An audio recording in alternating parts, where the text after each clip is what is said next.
They called, they said, look, clear the yard. It started to get dark in the yard. As soon as it gets dark in the yard, the guys in the gun towers tell you, clear the yard. So we start walking in. I just get back to my block. I said goodnight to everybody, and the alarms are going off. And the prison becomes a loony bin. Everybody's screaming and yelling, running everywhere. What the F is going on? So this hack comes by me, and he's got a pen, like a piece of leather that's tied to a machete, and it's dripping blood. And he runs by my thing. Had recovered a knife from somewhere. So what happened was, that guy that I was talking to in the yard went in to his tier block, and he stripped down to his boxer shorts and handed out machetes.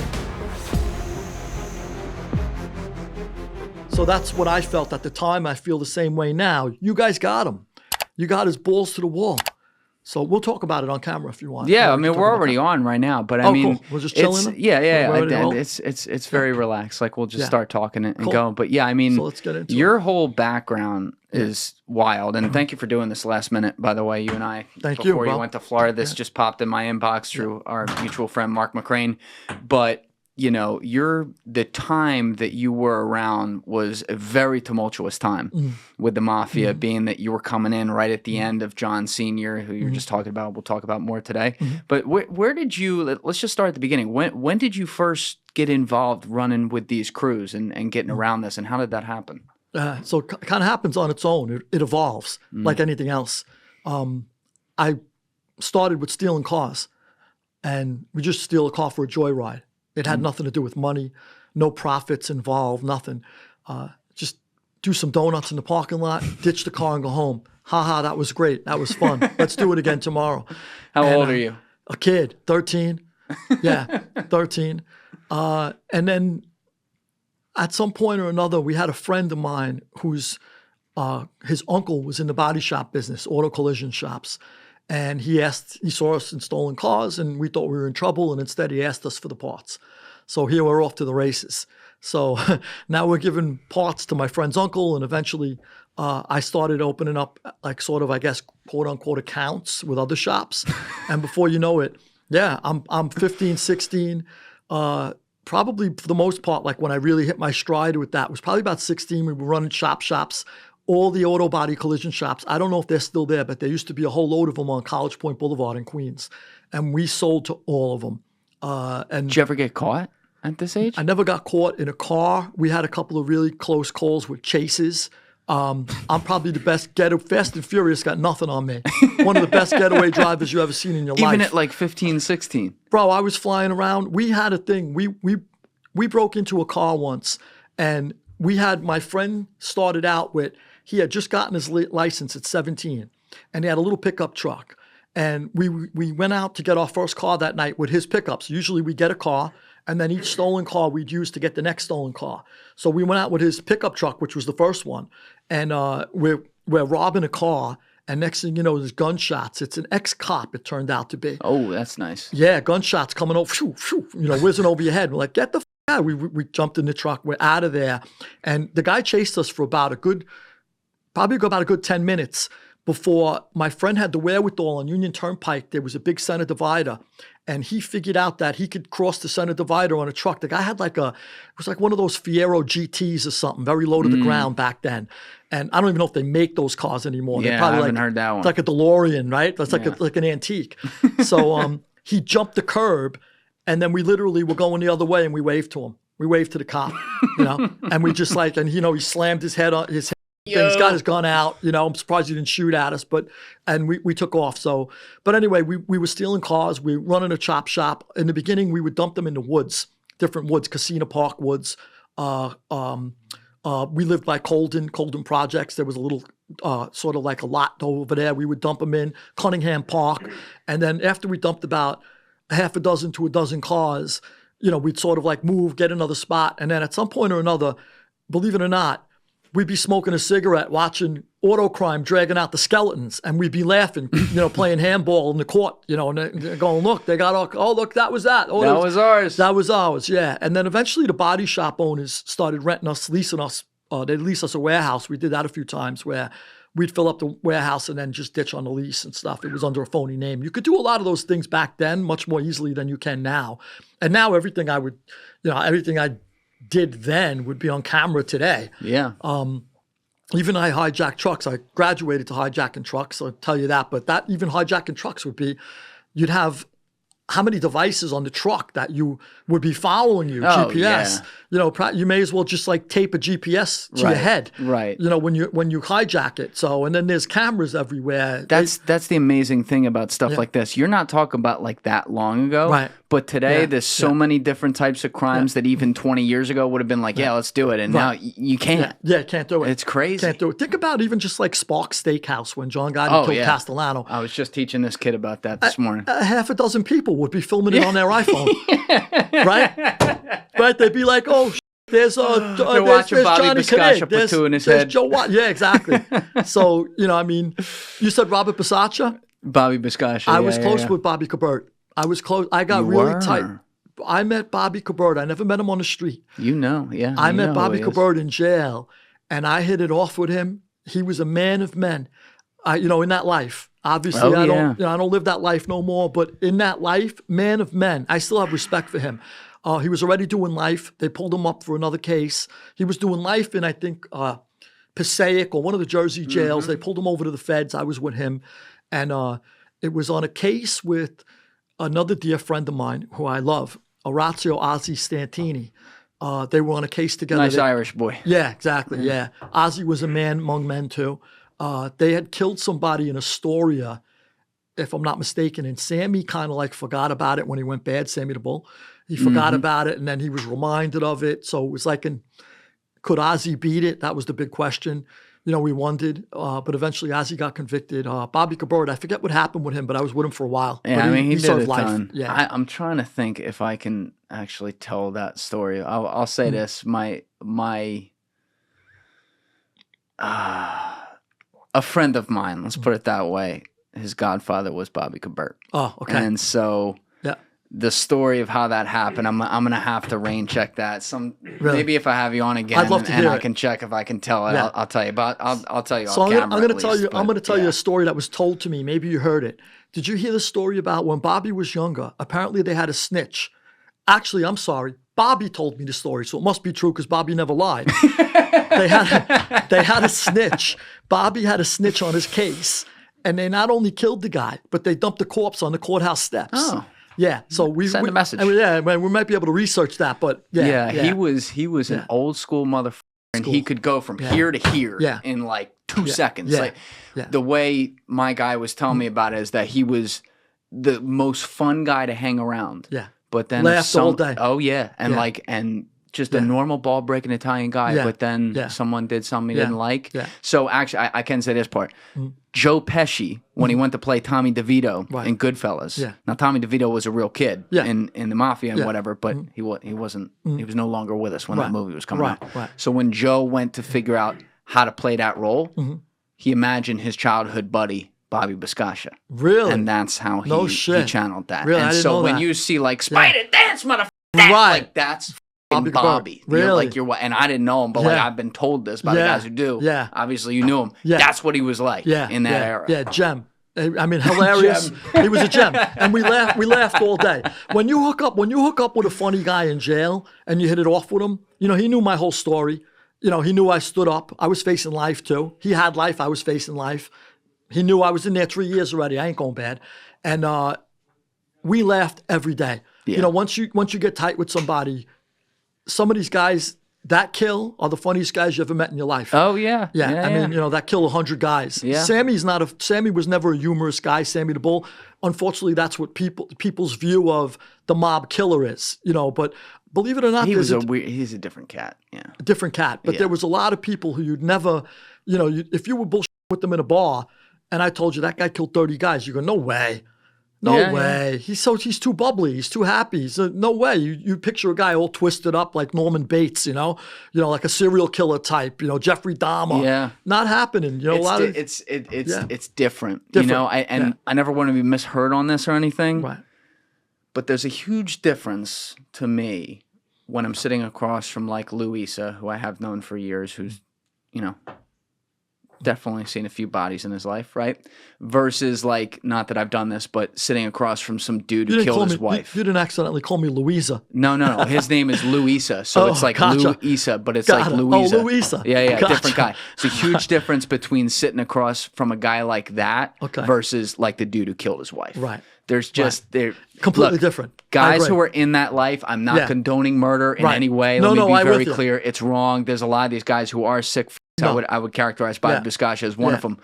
But there is a difference when you get into that life. This is what you sign up for. You go to the can, or you get a bullet in the back of the head if you get it wrong with somebody. Now, like if they kill a civilian or something, totally different story. But when it's gangster on gangster crime, I mean that's the life, man. That's what it is. It's a different life. Now Bobby wasn't sick actually. He was very sane. But that's not what I heard. Oh really? Yeah, he was a little off, but in a good way. I'll tell you guys, there were other guys who are really off, like a Roy DeMeo. Obviously, Roy DeMeo. Well, he just racking up bodies. Enjoyed killing. Exactly. I had a dear friend who supposedly blowtorched, a pecker off or two. Nice guy. Yeah, he was actually, believe it or not. It's hard to say this, I was even close with, it's hard people to understand this, I should say. But if you're in that life, you understand there are guys that creep you out. Like if you're in, I've been around killers that creep you out, and you don't know if they're just, you're walking down a staircase with them, if they're going to just hit you over the back of the head with a hatchet. Yeah. Because they might just do it just to see your brain. Like they want to just see some red cauliflower for lunch. That's the way these guys are, those sickos. But there's other guys I remember I was talking to somebody and I said Jimmy Coonan was a gem. And the person was up Westies guy? Westies. I was close with Jimmy Coonan. Jimmy Coonan was a gem. And they said, how could he be a gem? He carried a head in a bag. He chopped up people in a bathtub. I said, but he wouldn't do that to me.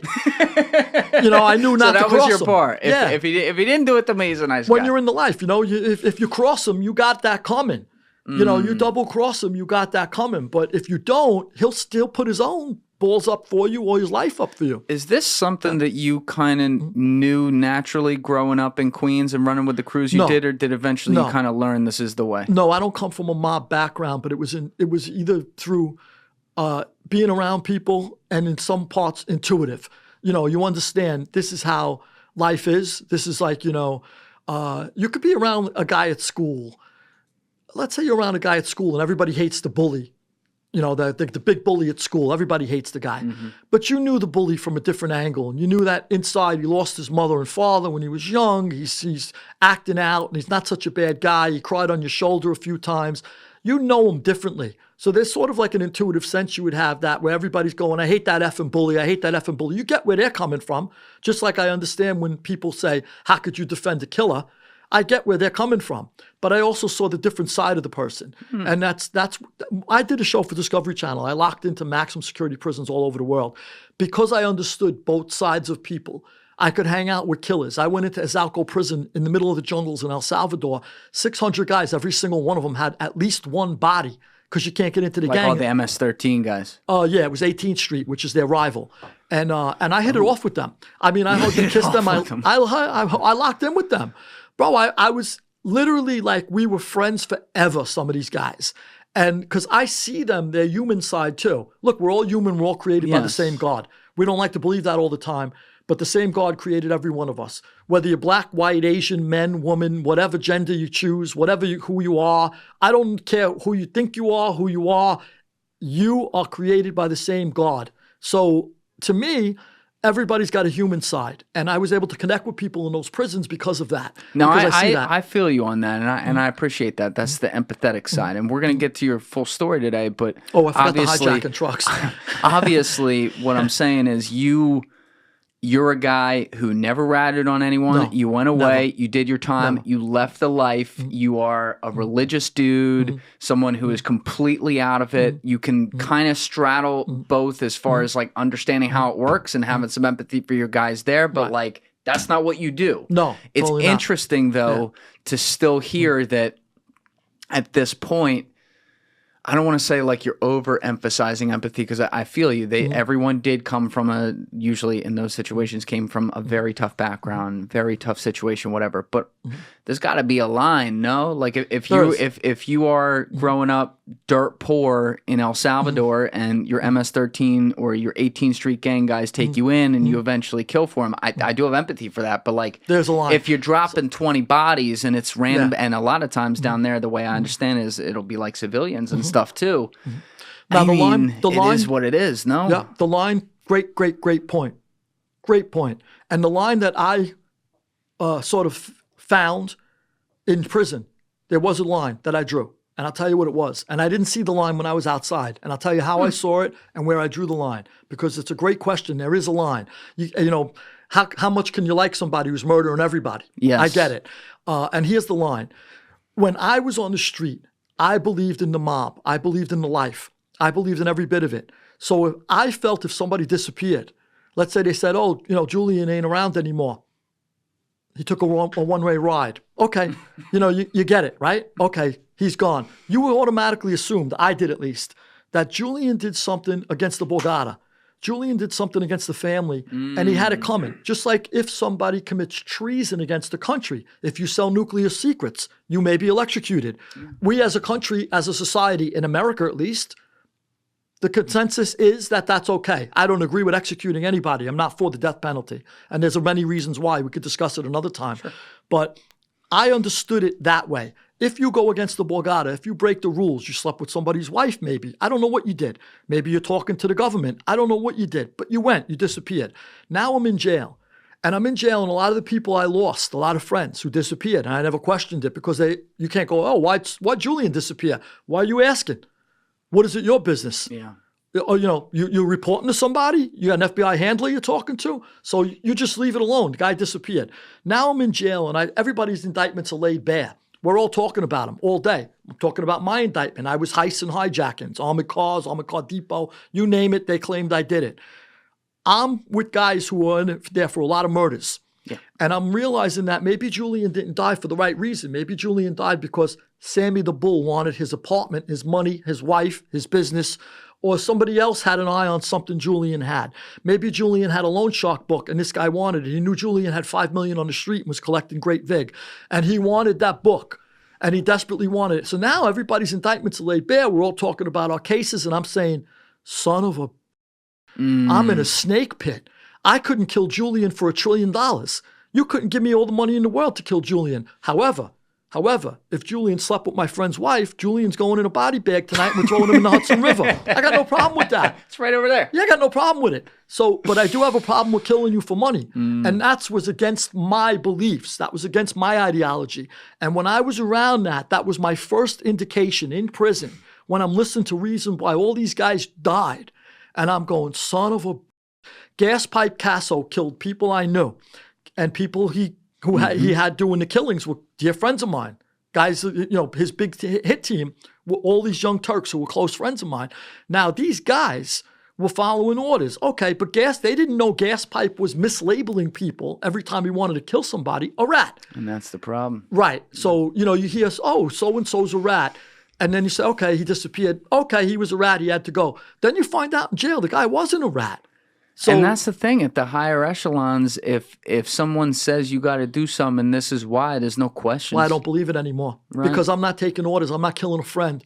You know, my childhood friend was Ronnie G. Alonzo, Ronnie G. I love him to this day. Ronnie was a man's man. I remember him and I when I got home from prison. He was there for me, by the way, when I came home, and we were talking, and we could never kill each other. We could never kill a friend, no matter what the order is. You know, if they told me to kill Ronnie, I'd tell Ronnie, get out of here. They're looking to clip you. I would never. I was I'm still close friends with Mike Ferrante. Mike Ferrante's brother was Gus Ferrante, the guy who killed the agent. Yes. Okay, so they put a hit out on Gus Ferrante at the time, the mob did, because they killed an agent. He didn't know he was an agent. He thought he was a snitch. He killed him. He made a mistake, but you still killed an agent. The mob puts a hit out on him. And I get deep into this in volume 3 of my new Mafia trilogy, Borgata. But anyway, they put a hit on Gus. Hold that book up, by the way. Thanks, give me that thing. Cool. Thanks, brother. You've written 7 books now, by the way? 7. Right? Yeah, 7. Damn. Yeah. I'll have the links to this down in the description. Cool. But I'm going to check this out myself. As I said, we're doing this last minute, so I haven't seen them yet. But cool. I'm sure if they're anything like the way you express yourself, I'm sure they're great. Thanks, brother. I appreciate that. Thank you. Yeah. So anyway, one of the guys, Petroselli, was told to clip Gus. He says, he's my prison buddy and he's my street friend. I ain't clipping him. They killed Petroselli. For saying no. For saying no. So Petroselli died for one reason. He refused to clip Gus Ferrante. Right. Now, if you go back to I think it was Aristotle who defined the true nature of a friend. He meets Aristotle's definition of a true friend. You know, few of us do. And he did. So, you know, that's where you find a guy on the streets who he's far and above, far and beyond, like Ronnie G was for me. Always there for everybody he could be, and always there for me. So, you know, here's a perfect example of where, you know somebody from a different angle. And I disagreed with ever killing a friend. So that life isn't for me. I'm not clipping a friend. If I'm close with you for the last 20 years, 30 years, or from when we grew up, and they tell me Julian's got to go, even if you did wrong, it's hard for me. I can't do it. Last month, I had in my friend Dr. Brian Keating for episode 173 of the podcast. And I really appreciate all the amazing feedback we had on that one. It won't be the last episode we do together. I really enjoyed talking with Brian. He's such a smart guy and obviously very keyed into the entire physics community in addition to physics. But in that episode, almost 84% of the people who watched were not subscribed. And so what happens when we have a lot of non-subscribers watching who aren't hitting the button is YouTube does not put these videos into the algorithm. So that episode did fine, but it didn't do amazing despite the fact that the click-through, the watch time were all great, and like I said, the feedback was awesome. So if you'd like to see this podcast get into the algorithm more and get some more support behind it so that we can get great guests like Brian to come in here, please take a second and hit that subscribe button. It is a huge, huge help, and I appreciate all of you who have already done so. So, you know, that's sort of like where the life, you know, for me was, these guys are treacherous MFers. And I'm lucky I'm here that nobody put a bullet in the back of my head. Yeah. You know, that you know, just because they wanted something I had. You know, thinking back. And I would have been so naive. I would have went to my grave, never known why it happened, how it happened, because look at all the people Gaspipe killed. He mislabeled them rats. Gaspipe Casso. Yeah, can you tell people who he was? Gaspipe Casso was the underboss of the Lucchese family. He ruled from probably the 80s and until they snatched him up and they put him away for life. It's a great book on that called Gaspipe by Philip Carlo. Yeah, Philip Carlo. Excellent book. The voice. The late Philip Carlo, unfortunately. Yeah.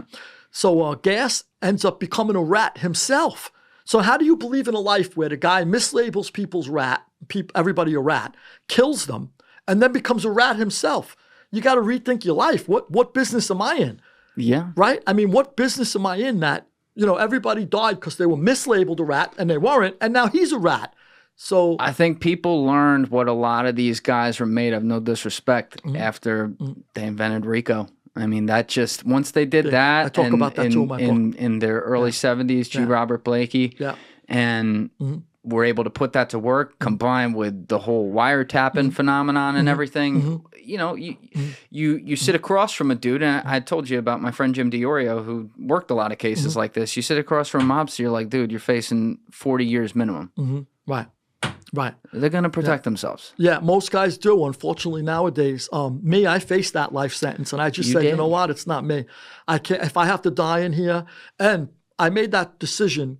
Now I could say, too, because I had no faith in God when I made that decision. I just believed in not ratting out your friends. You know, but by the grace of God. Yeah, thank you. Yeah, thank you. But by the grace of God, I'm here now to look back on it and say, I faced it. So I really don't have a lot of patience for these guys, you know. Why go to the pen when you could send a friend? You know, I got no patience for them. You know, you eat in people's houses, you know their mothers, their daughters, their wives, their brothers, and then you sit on a witness stand and you point to them and say, send him, don't send me. I didn't know. And a lot of guys make excuses. I didn't know what I was really getting into. You know, everybody knows what they're getting into. Do. Exactly. Look, if you're driving by in your car and you spot a bank robbery and you have nothing to do with it and you tell the police everything you saw, I'm fine with that. But if you go in and rob the bank with the guy and then get caught and tell the cops everything, fuck you. Fuck you. You made the decision, buddy. You know, lay in your bed. It's your bed. You made it. So I have no patience for all that shit. And everybody, all the rats always, very few just go, yeah, okay, I'm a rat. And then it's never they do that. They always go, they have to dignify it later. They got to justify it. Someone didn't send me commissary. Someone didn't take care of my wife. Someone took my business. And, you know, I was close with Joey Amato from the Colombo family. Joey Amato was a man's man, too. When Joey was away, there was a few guys who were trying to glom on a few things he had. Joey had every right to go bad, and he didn't. He did not. You know, he could have said, look, they're taking my Joker Pokem route. They're taking my whatever he had on the street at the time. I remember I was privy to it at the time when it was happening. He did not. He could have made a million excuses and says, I'm ratting. I got every reason to rat. Why not? He didn't. He said, look, this is what I chose. I'll take care of these people when I get home. That's a man's man. Yeah. In that world, in that life. Again, Yes. not justifying the life. I'm not in it anymore. But I'm just telling you, the people who are men and hold up to what. I appreciate this. Yeah, if you believe in something, don't abandon ship. How much respect do we have for captains when the ship's going under? And what was the one, the Italian ship? The captain was the first one off the ship. He got a little too close to the coast. Can you Google that? Maybe 10 years ago. Yeah, about 10 years ago. You can't do that. The guy in the helicopter's going, whatever his name was, when you find out, if you find him, he's going, get back to your ship. Yeah. The guy's going, you can't leave your ship, get back to your ship. He was the first one to abandon ship. Do we have any respect for this guy? No. Probably one of the most powerful scenes in a great movie I've ever seen is in Titanic. When you see the captain standing in the main room, he knows the water's about to come in and kill him. What a man. And that's it. Yeah. He's a man. He's like, well, we fucked up. It's my ship. There you go. I have to go down with it. Perfect. There's just something about perfect that. Perfect analogy. Perfect analogy. You're right. Yep. And as a society, we respect that. And he fucked up. Do we hate him because he fucked up? You know what? He kind of redeems himself because he's saying, I fucked up. I'm going down now to the bottom. I'm going to be laying in mud for eternity. He messed up. And there's no coming. That's the thing. There's no coming back from that. No. There's it's death, but there's something about that symbolism that you want to leave behind in life for people to know about you that makes us in that situation. Not that I've been in it, but face that reality and accept it. And it's the end. There's no more chapter. It's such a bizarre thing. Yeah. Game over. Yeah. Book closed. Game over. Finished. Done. Finito. And it is incredible because. You know what the thing about that is, though, compared to some of the situations you're talking about? You're done when that happens. It's over. Your pain's gone. You're dead. You'll face your maker in the afterlife at that point. But with the prison thing, you may be facing 60 years here doing the same thing every day. It's torture. It's torture. It's right? Yeah. I was close with Richie Pagliarulo. Richie Pagliarulo was Lucchese family. He was convicted of murders. He had an opportunity. I don't know if they made him a skipper. They might have made him a skipper before he went away. They might have elevated him. I can't remember. But he's away. And we got really, really close in Lewisburg. And he never came to the yard. But he took a liking to me. And now and then he'd come to the yard to see me and bullshit with me. And my last day in Lewisburg, which is a whole story of its own, I'll let you know if you want to hear that. I landed there for a double homicide. We got to get back to the beginning of We got to. We'll rewind. Yeah. I'll just really tell you quick then, Richie. He walked the yard with me my last day. Actually, let's go back. We'll come back to Richie because he's in Lewisburg. When we get back to Lewisburg, we'll talk about him. Right. So I'm stealing cars and I'm providing chop shop parts for all the auto body collision shops. And at some point, I'm in a shop and this dude goes to me. He goes, there was this huge toolbox the size of this table and about my height. And I said, wow, look at the size of this thing. He goes, yeah, they go for about $5 or $6 grand, he says, these boxes. I says, really? I says, yeah. And he says, these tools, you open the drawers. This one's 100, this one's 60, this one's 80, that one's 120. I said, wow. He goes, yeah. I said, who brings them here? He goes, there's a truck that comes, he says, every couple of days. He says, Snap-on, Matco. He goes, the truck's probably worth over $100 grand. I said, you want one? So that's how my hijacking career started. I left from cars to hijacking. Now, I wish I didn't. Hijacking a truck is way different than a car. Yeah, big time. So, look, I speak about it lightly now. I had my regret. I used to stare at the ceiling in prison and wish it fell on me. I just want your listeners and viewers to understand that before I go further, because I do have regret. You can't grab a guy, put a gun in his mouth, and just laugh about it for the rest of your life. I suffered psychologically myself for what I did to people. I get it. I went to prison for a long time. At the time, though, you're 16 years old, I guess, at this point. Are you 17, even 16, thinking 17. about any of that? No, absolutely Right? not. Great question, too. Yeah. Not thinking about it. It went right over my head. Any of the deep questions I have now or deep thoughts about it, completely incapable of thinking about that. Yeah. Well, what was your home life like? Did you have a tight-knit family, or were you kind of out on your own? Yes. So I mentioned Ronnie G. Me and Ronnie G hijacked trucks together. When we were kids, I would literally leave the truck with the guy in it and leave my friends and say, I got to be home at 5:30 for dinner. I'll catch you guys later. And I would run home my mother wanted us home at 5:30 for dinner.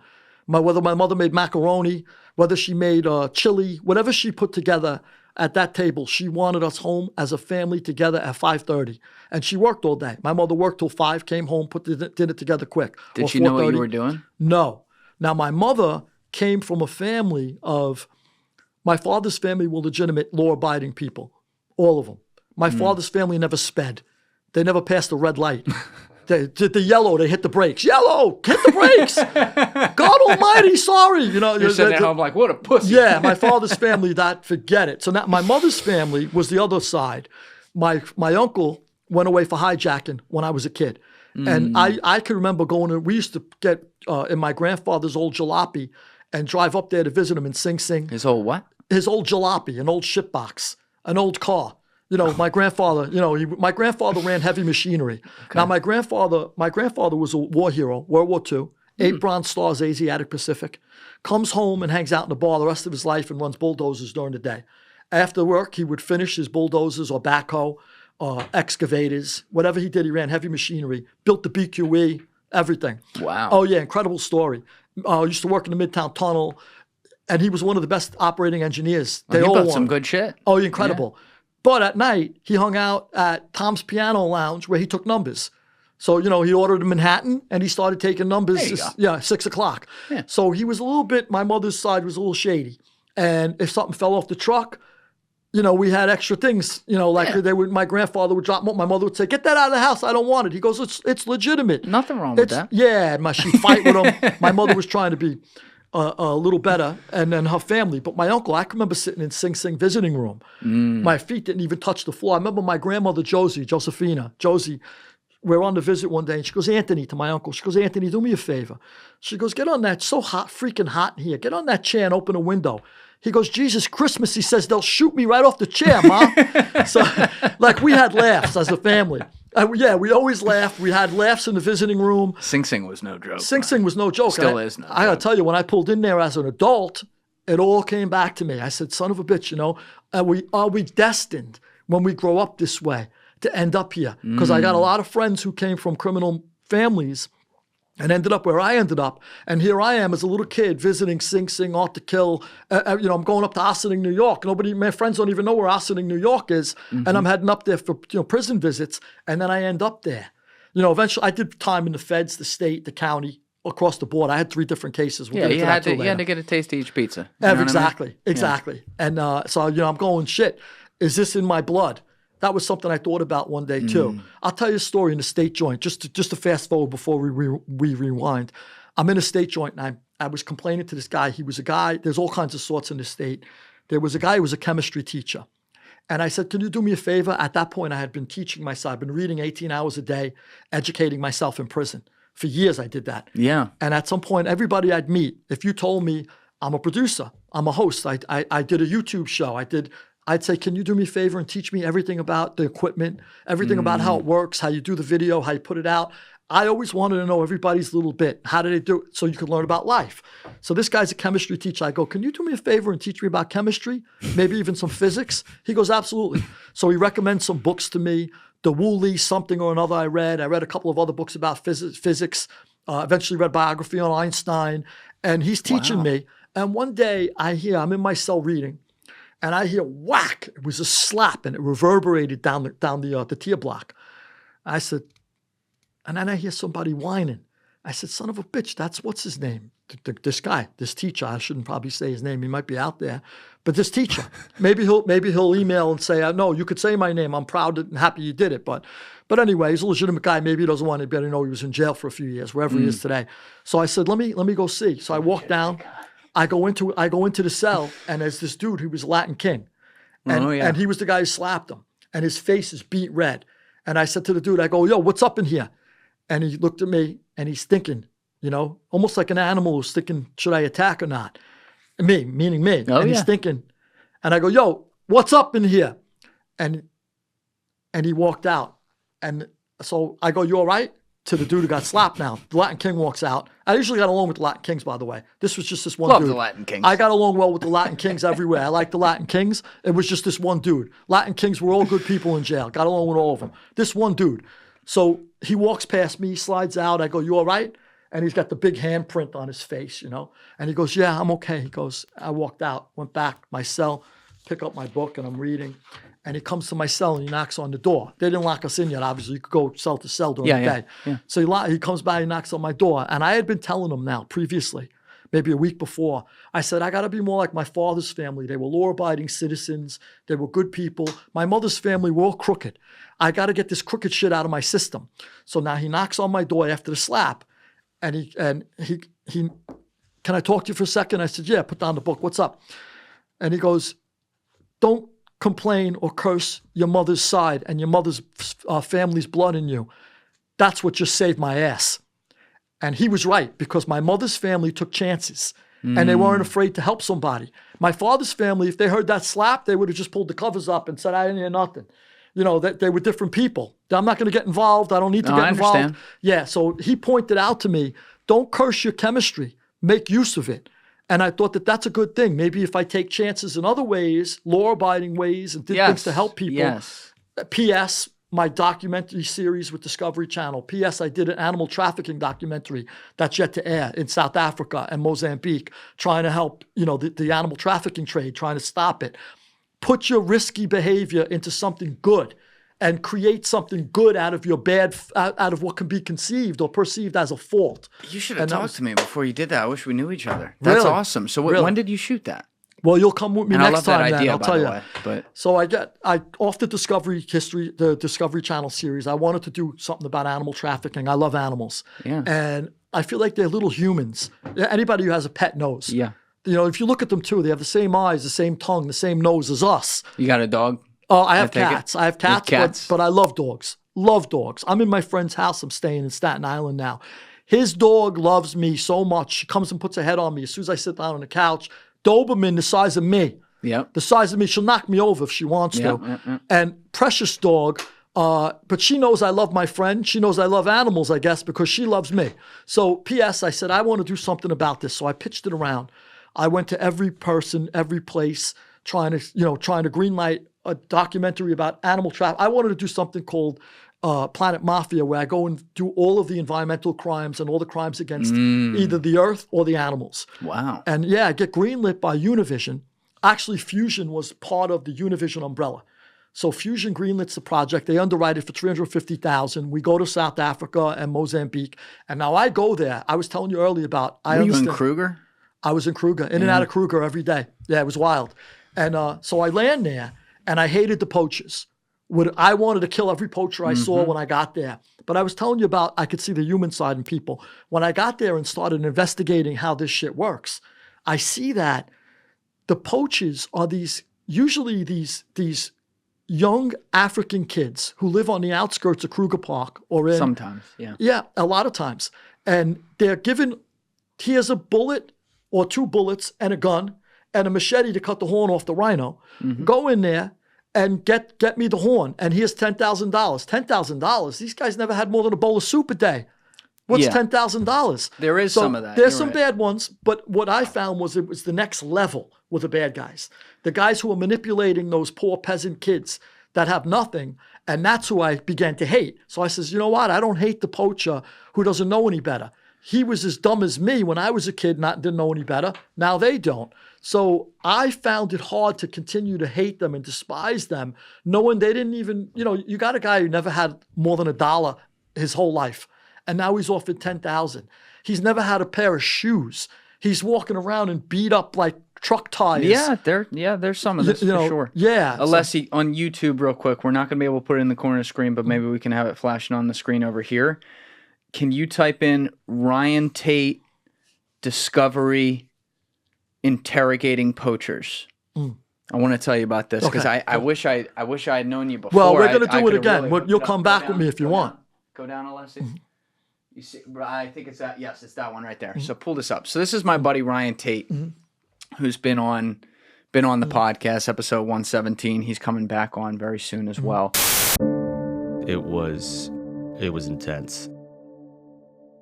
Now that was like right before we got out of Zakawi, right? Yes, and I chased them too. This was badass. So we have this vehicle checkpoint, and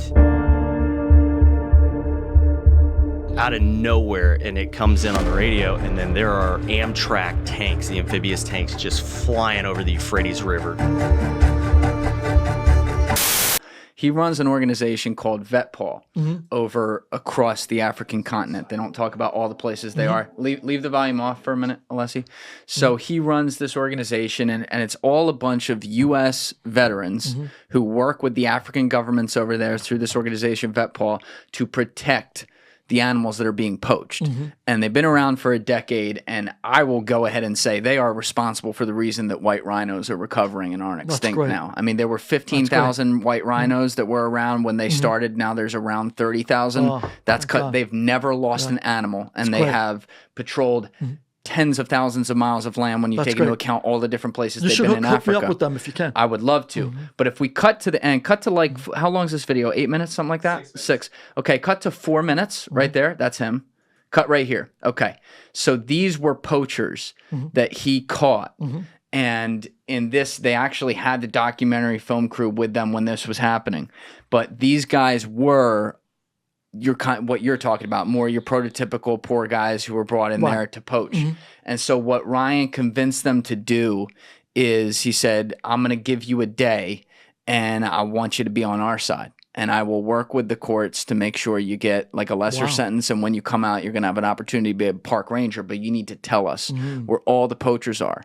And one of the guys the next day took them to every fucking house where these guys you're talking about are. So again, there is a little bit, there is both sides to it. However, he will tell you, there are a lot of people, I'm talking the ones on the ground pulling the trigger, who are quite literally terrorists. There are guys from Boko Haram who do it. There are guys from ISIS in Africa who do it. And it's like, it's not just as simple as, and this is the part where he's about to go into the room. But I totally agree with you. It's a nasty, nasty business and disgusting.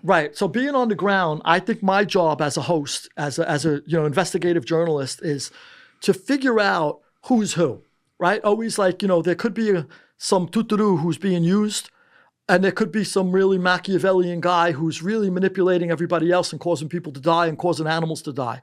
For example, here's a perfect example. I am totally pro park ranger. I hit it off with them. I love them. We went to dinner together. We hung out together. We did a safari together. I love the park rangers because that's all that stops the animal element, the human animal element, from destroying the animal element. So I'm totally with the park rangers. However, there was one instance where I did talk to a park ranger who said to me, there was apparently a poacher who was shot. And there was a poacher who was shot, and he was laying there half dead, but he wasn't dead. And the guy said, I regret that they told me to shoot him in the head now and finish him off. And I said, why?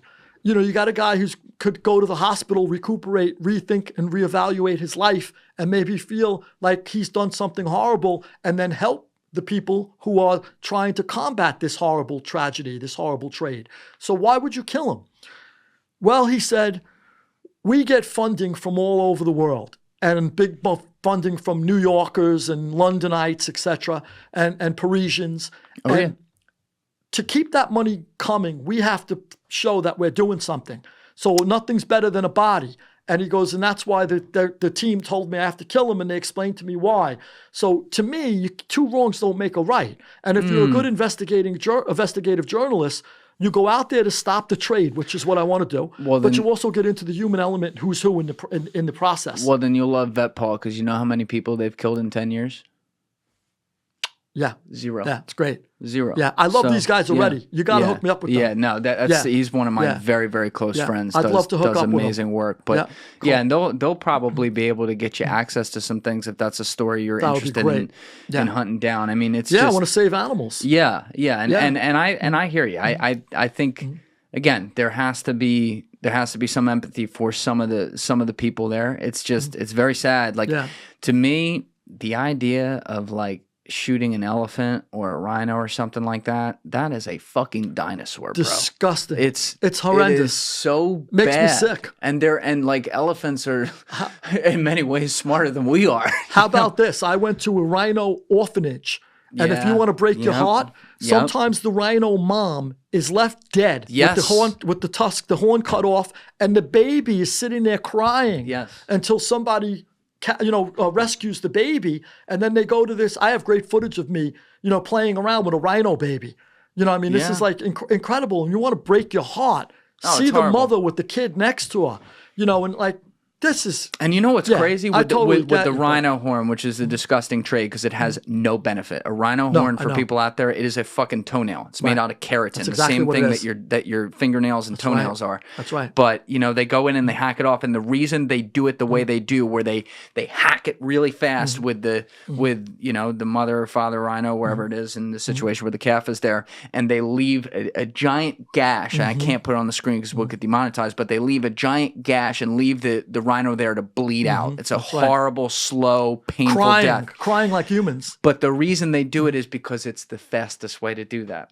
If they sat there and did it correctly, not that there's any excuse for doing it, they should never do this, but they could sit there and saw right towards the bottom of the horn, and it'd be a gross thing to do, but they're just dehorning the rhino. They don't do that, though. So, they're like, fuck you, we'll leave you here to die. Yeah, that's a great point you made, too, about the dehorning the rhino, which is on the flip side of that, which they could do.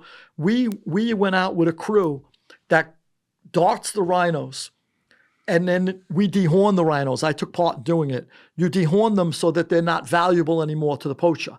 So we dehorn them ourselves. So in other words, when the poacher goes out there, he's looking for a horn, and he doesn't care how many mothers of babies he kills, he wants the horn.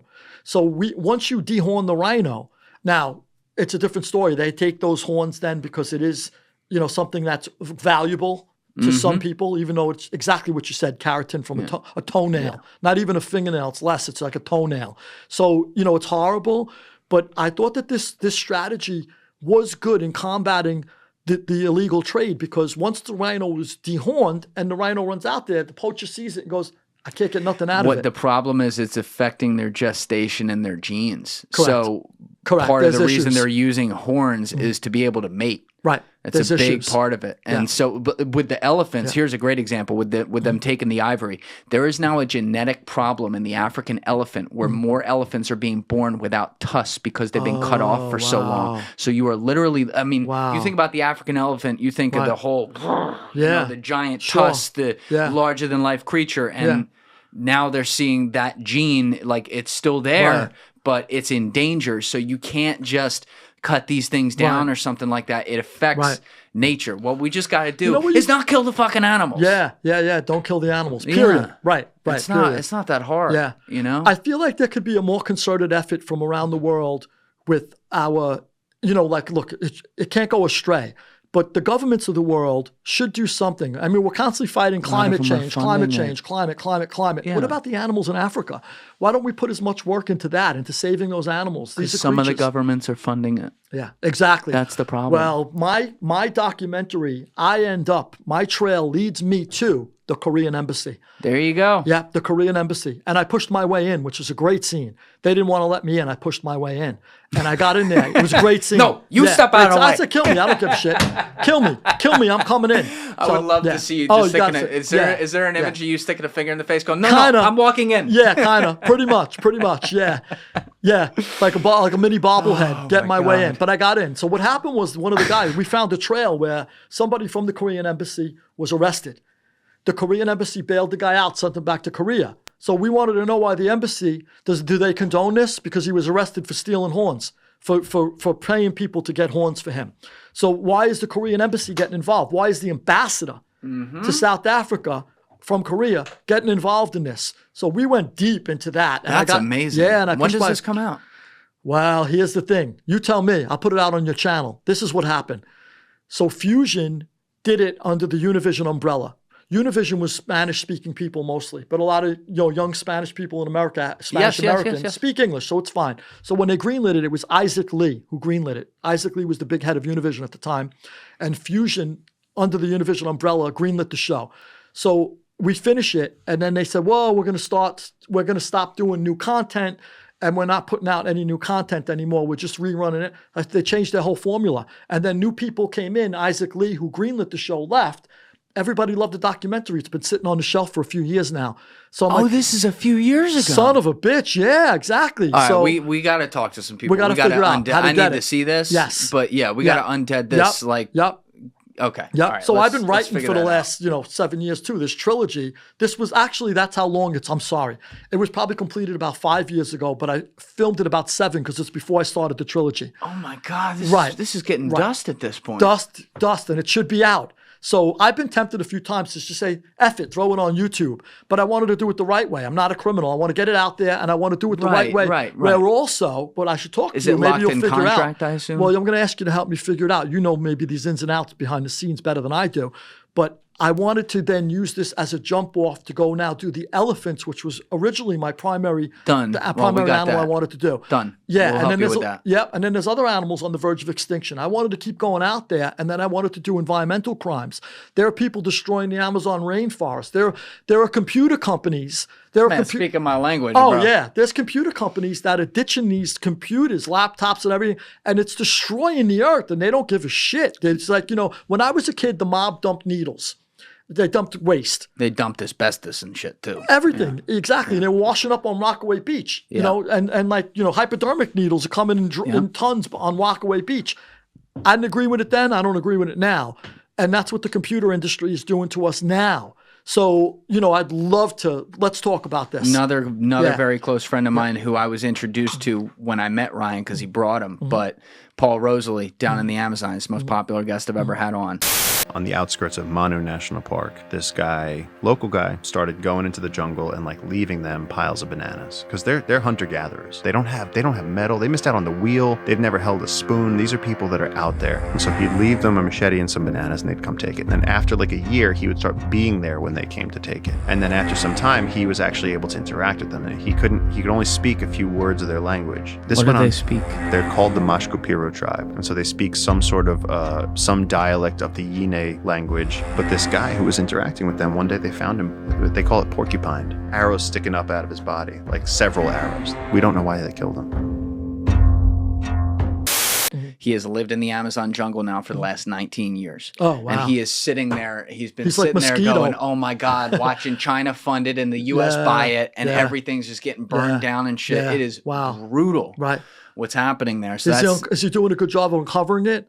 I think he's doing an amazing job. Yeah. He's one guy though. Yeah, you know what I mean? It's a big fucking. Why don't we go visit him? Let's go visit him. Let's do it. Yeah, we're working on it. We want to go down. This fucking dumbass. He's a Sicilian from Brooklyn. He don't carry a gun. Those are the best. He doesn't carry a gun out in the rainforest. I'm like, what the fuck is wrong with you? He's like, no, we work off the land. I'm like, fuck that. If I got an uncontacted tribe shooting 6-foot arrows at me, I'm gonna have a what about the animals? Peace with me. What about the animals? The animals too. This motherfucker will fall asleep next to he has a story. He fell asleep next to what was it, a jaguar? Really? Yeah, with it just breathing and I'm like, Paul, it's wild. Dude, listen, I'm all about not shooting animals too, but if they're about to eat me, you don't really have a choice. Hopefully God watches over him.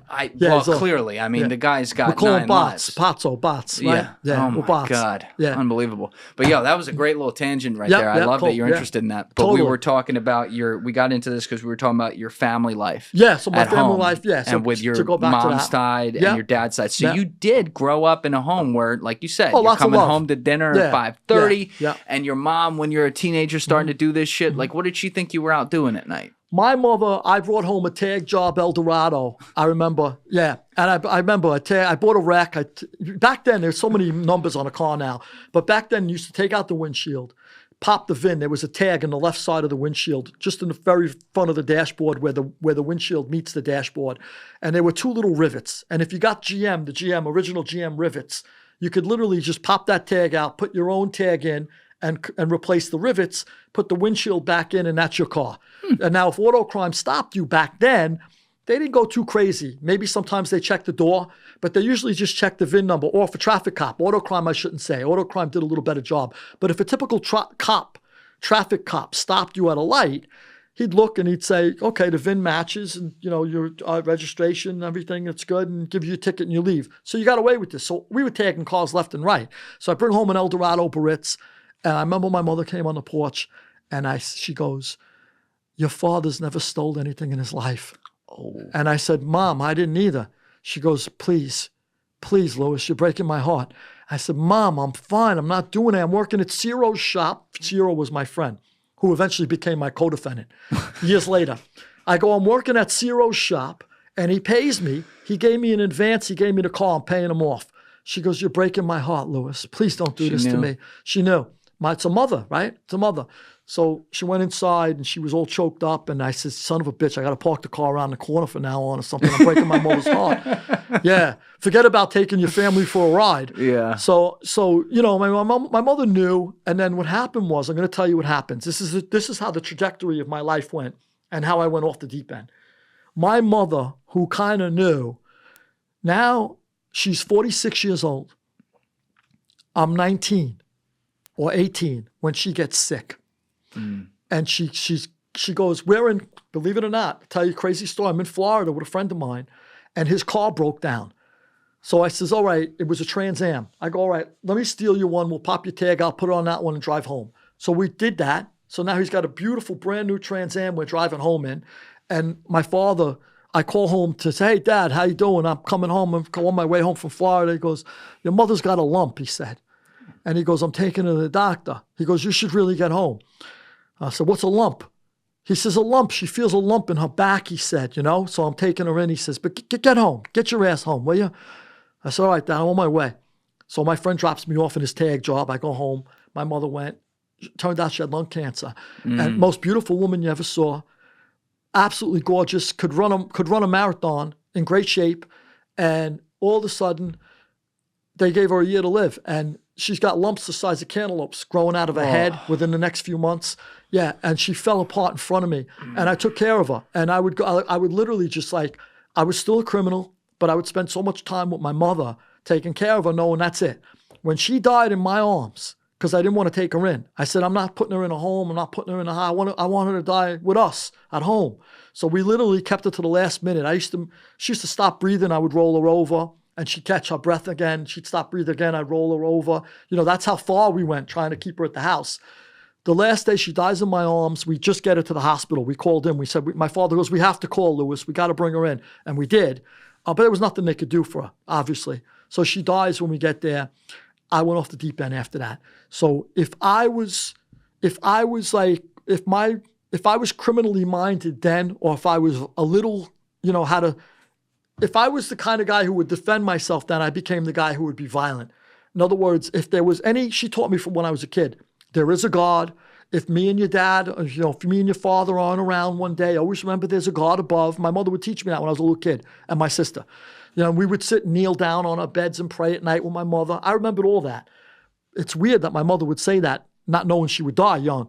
But so anyway, all of those lessons went out the window. I said, if there's a God, and he let my beautiful mother, who was the moral compass in my life, the only thing that broke my heart when I saw her saying, oh, Lewis, with the car, please. I said, it's got to be an evil God because she melted to nothing. How would God let such a beautiful woman, disintegrate like this in front of my eyes? And there's animals, the wise guys are on the corner who kill people, who shoot people, they're doing fine. The body shop guys who are buying cars from me, they're doing fine, chomping on a cigar. The guys who buy hijacked trucks from me, they're doing fine. They're going to Florida, they got a tan in the winter. They got a $30,000 Rolex with a diamond bezel on. Why are they doing okay? Why are they on vacation? Why are they going out to dinner every night? And my mother melted away in a bed. If there is a God, he can't be a good one. That was my feelings at the time. Obviously, that changed later on in prison. I reevaluated things. I looked deeper into things. I studied philosophy, history, et cetera, et cetera. We'll get into that if you want. But at this point, I said, if there's a God, it's not a good God. And I went off the deep end. Now, if you want to hurt somebody, send me. Send me. Julian owes us $100,000. He ain't paying. I'll go get it. It's the villain origin story. Oh man, so to speak. I was off the charts like that. And I started getting a little bit of a trigger finger. My trigger finger started itching a little. I didn't care anymore. So how'd your dad take it? My father was a mess. My father, this was the love of his life. This is I used to bring my father the first year after she died. I bring my father, I said, Dad. I'd open the room and he'd be laying in bed with his arm around the pillow. He was a broken man. And I'd say, Dad, did you eat today? What? I said, did you eat today, Dad? And I go out and I get him something to eat. Maybe I cook spaghetti aglio, bring it up and leave it on his dresser. And then I go back there 2 hours later, it was still sitting there. I thought my father was done. So I had no supervision. I mean, that's like when I was running all over the United States too. If you gave me a tip, they got surveillance photos of me knocking off. I was planning an armored car heist, actually. We went out to California to knock off a Loomis armored car. And the FBI, thank God, grabbed us like the day before we were planning to make the move, to jump. But we still had guns in the room. We had duct tape. We had two-way radios. We had walkie-talkies. We had the makings of, everything ready. We're going. And the FBI grabbed us in California. But I'd just take a trip to California. If you gave me a tip, I'm going, get on a plane. Back then, before like 9/11, I'd go to a girl, book me a ticket, put down Joe Russo. You can't do that now. You can't do, I get on a plane, I'm Joe Russo, so you can't do those. Back then, you could do that stuff, no more. Our Discord and Patreon links are in the description. We are starting to do AMAs on Discord, and we are also now releasing a new show called The Julian and Alessi Show with my producer, Alessi Alaman, on Patreon, along with some other exclusive content from episodes that we have been putting out on YouTube that are not seen on YouTube. What was like a prime...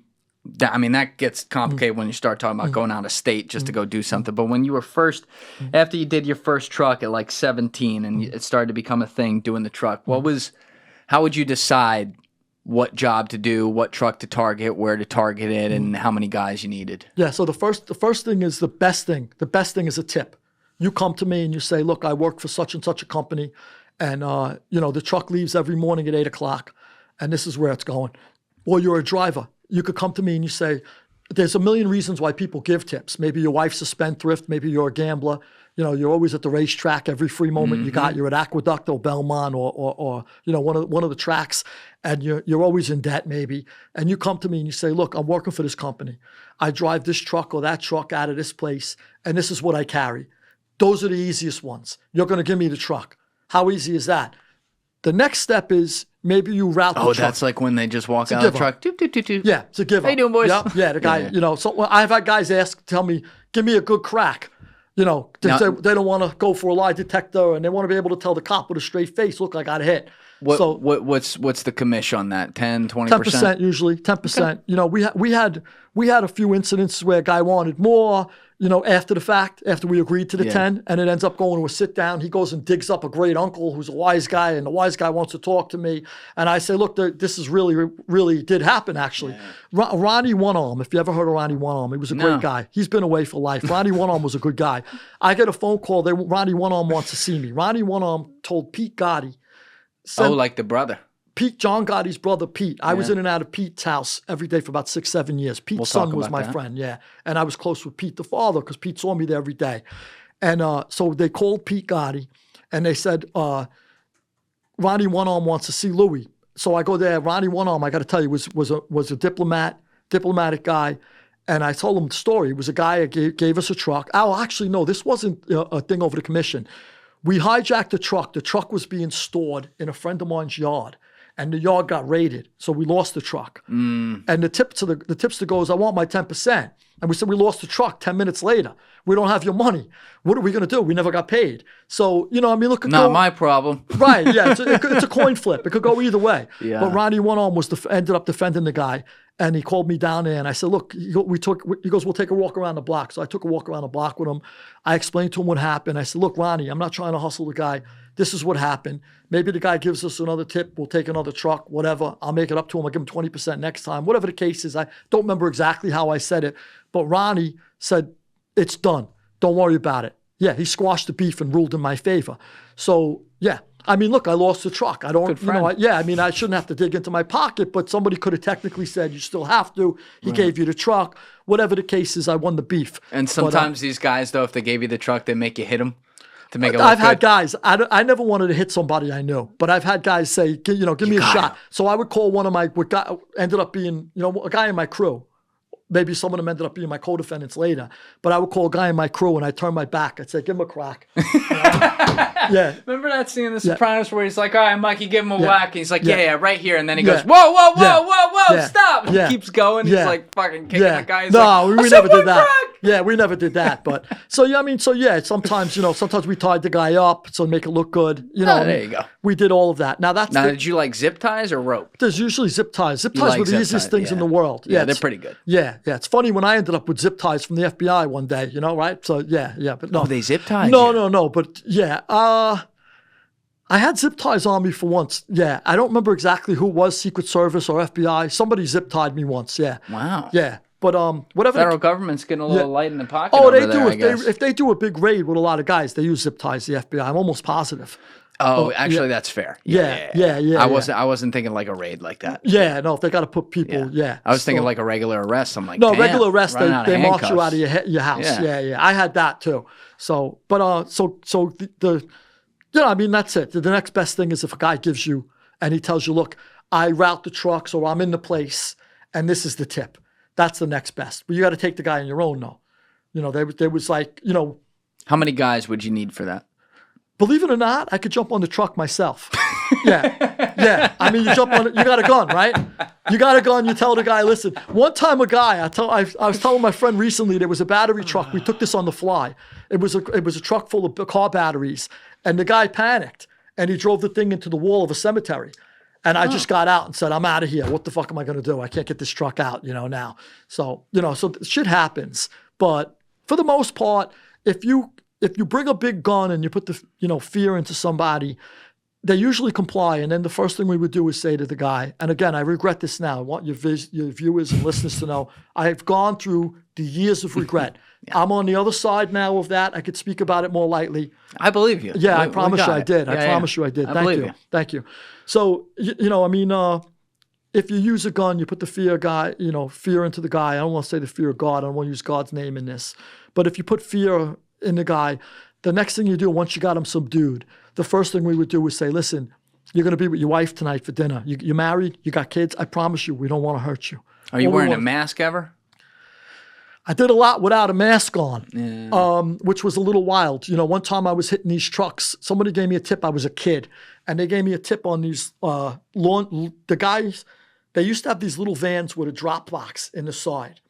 And you would pull down the drop box in the side of the van and put a big bag of coins in there and drop it into this big tank and that's locked inside the truck. A friend of mine gave me the tip. He worked for the company. They emptied the industrial size laundromat machines in buildings all over Manhattan, the Bronx, everywhere. And at the end of the day, these little trucks with coins would add up to 15, 20 grand in quarters. Mm-hmm. So I hit one. It's easy. I tell the guy, get out, drive the truck away. I hit another one. My co-defendant eventually becomes my co-defendant. He hits one. It got to the point where we would just like pull up at a light and I go, there's a gun under my seat. I'll pick you up around the block. Go get the truck. And he'd get out. One of my co-defendants did that once. He got out, jumped in with the guy, followed him. I followed him onto the LIE. He got off on the LIE. I saw the driver get out, kiss the ground, and my co-defendant drove away, and I followed him. We took the truck. But we were doing them so often that the guy who worked in the place, he goes, hey, Lou, I think you got to stop hitting the trucks. Yeah. So I go, look, maybe they're not all us. We hit a couple, but maybe somebody else is hitting them too. He goes, no, it's you. He goes, they got a picture, a sketch that looks identical to you in the building.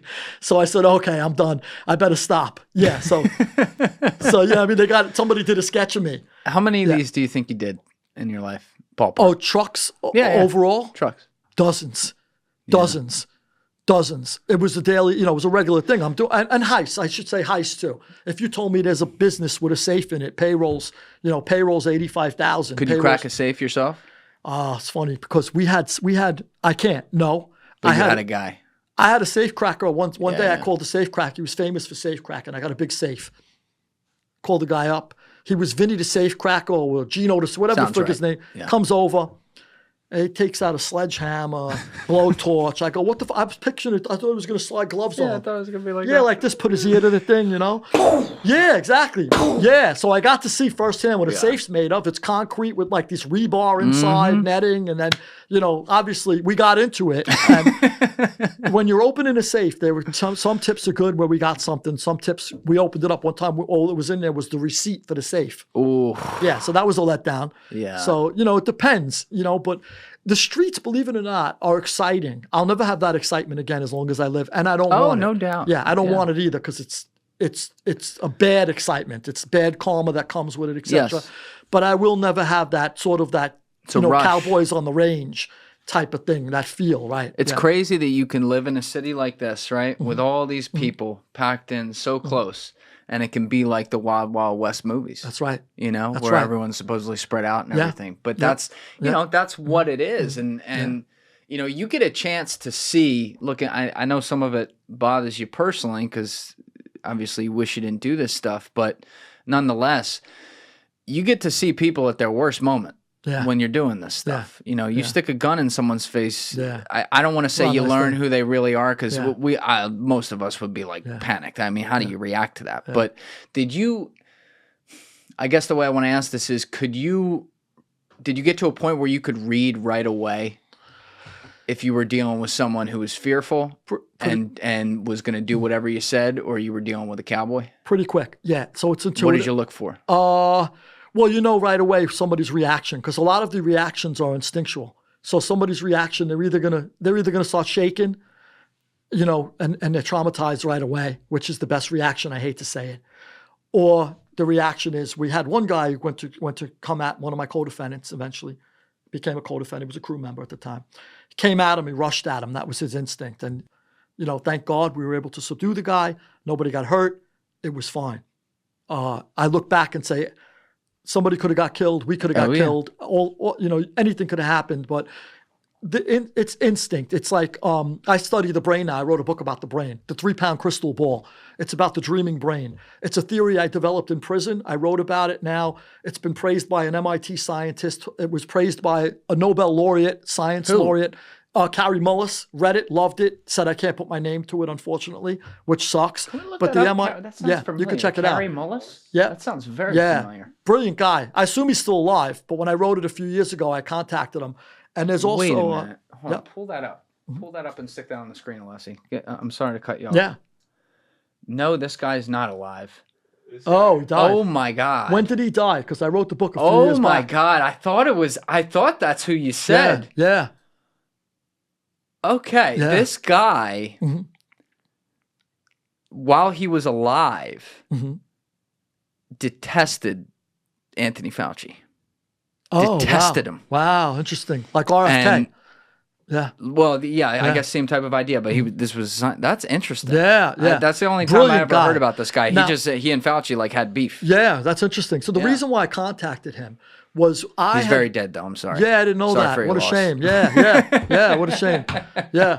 Well, I contacted him because I read somewhere he was open-minded as far as stuff like, my book has a lot to do with time, and it's an experience a lot of people have where you're dreaming something. It's like it's called the theory of sleep aid, AID, anticipatory incorporation dreams, by me. Louis minus Ferrante. the S, it's a little better now, right? Yeah. And he was sort of open-minded to stuff that was more so not based in solid scientific research, but more so if there was something that was interesting that's happening in the paranormal side, he was open-minded, ready to listen to it. Not that he would concede that it's true, but he was willing to listen. And when I found out that, I said, well, this is something that's going on in the brain when we're sleeping. And I put all the neurological traces together, by the way. I traced it all in the head. I premised the book on, with my own experiences, by the way. And then I used as a foundation a lot of work Einstein did in the area of physics and a lot of work Sigmund Freud did in the area of psychology. Oh, baby. Yeah, it's deep. And Freud, obviously, for the most part, has been debunked for a lot of reasons, for a lot of things he said. But it's a nasty guy, too. Yeah, but I go after him in a sense, too. I call him as like a hostile witness. In the way I laid out the theory, I do it as sort of like a case, like a trial. And you got some experience with that. Yeah, exactly. That's why I did it. Exactly. I've been in a courtroom so long. So I use Einstein's my sort of like chief witness. He's my prosecution witness because I'm the prosecutor in this case. For a change, this is interesting. For a change, I'm the prosecutor, right? Instead of the defendant. So I'm the prosecutor, and as I'm prosecuting the case, Einstein's my chief witness, my star witness. And I call Freud to the stand as a hostile witness because he did not believe. It starts out with a dream that appears in the interpretation of dreams that he talks about. And he evaluated this dream completely wrong. He analyzed it completely wrong. And I reanalyze it right. You should read the book and see. Yeah, it's called. You have me sold. Yeah, the 3-pound crystal ball, the theory of sleep aid, and the unconscious mind's exclusive access into the corridors of time. A little bit of a long title, so you got to be kind of like into that to even follow the title. Yeah. You know, most people are like, yo, you lost me at sleep aid. You know, I'm asleep already. But if you're into this, the people who are into it, look, my books sell tons of copies. My last book, international bestseller in 20 languages. Hopefully this one will sell. Yeah, hopefully this one will sell off the charts. But that's a great cover, by the way. Isn't it cool? Thank you. Yeah, that's the U.S. cover. UK did a pretty good job too. Simple design. Thank you. For sure. Thank you. Wow. But I don't. The sleep, the dream book, the dreaming brain. I put it out myself. My agent goes, I can't put it out for you. You're not a neuroscientist. I said, I'll self-publish it then. That's fine. Oh, you self-publish that one? She goes, I can't sell it. Yeah. I'm with HarperCollins, Random House, Orion, Simon & Schuster, but Pegasus. This one wasn't. My agent goes, it's impossible. You don't have the credentials. Right. You're not a scientist. You're not a neuroscientist. You're not a physicist. You're nothing. You're just an ex-convict and an ex-criminal, you know, and an ex-mobster. Can't do it. God damn it. That's why I'm writing. Yeah. So I said, son of a bitch, I'll self-publish it. Now, the very few people who read it, my royalties are like $5-10 a month. There's no money involved. I wrote it. Took me a year to write. I put the time in myself. I didn't get paid for it, but I had to get it out there for humanity. And the reward doesn't come in money, but it comes when somebody emails you, because of the few people who do read it, they send me the most beautiful emails going, son of a bitch, you cracked this for me. I've been having these dreams since I'm a kid. Finally, someone defined it for me and put it all together in the human brain.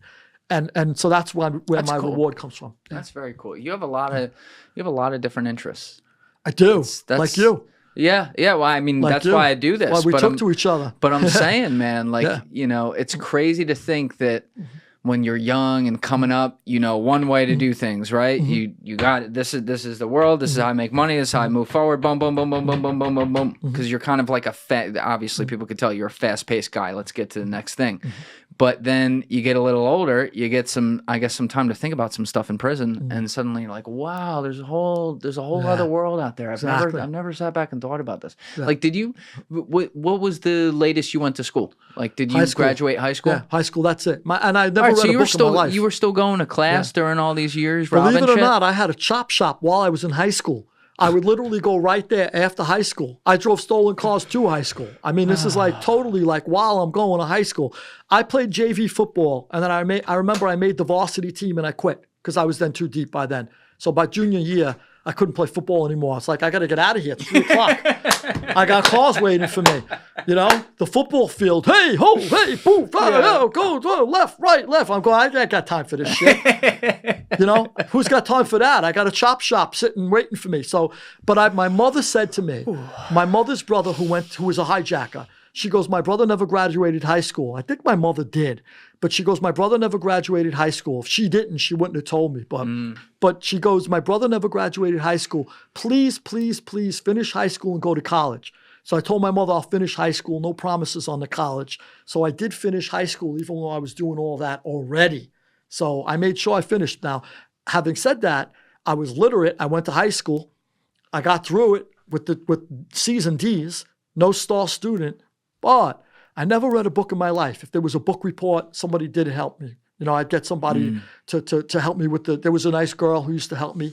You know, there was a guy I knew who I still know to this day. He used to help me with my reports or my homework. You know, when I come in the last minute, get it together or copy something. I remember Jorge Avila, who was a close friend of mine, used to go like this. He sat in front of me a lot. He had A, B, C, D. I go, George, number 6. And you go like this, you know. So everybody was always helping me get through without me having to do the work, which was a bad thing to have that horrible foundation, because I had to learn it then later on. How I learned the importance of hard work, believe it or not. Everything was a scam going through high school.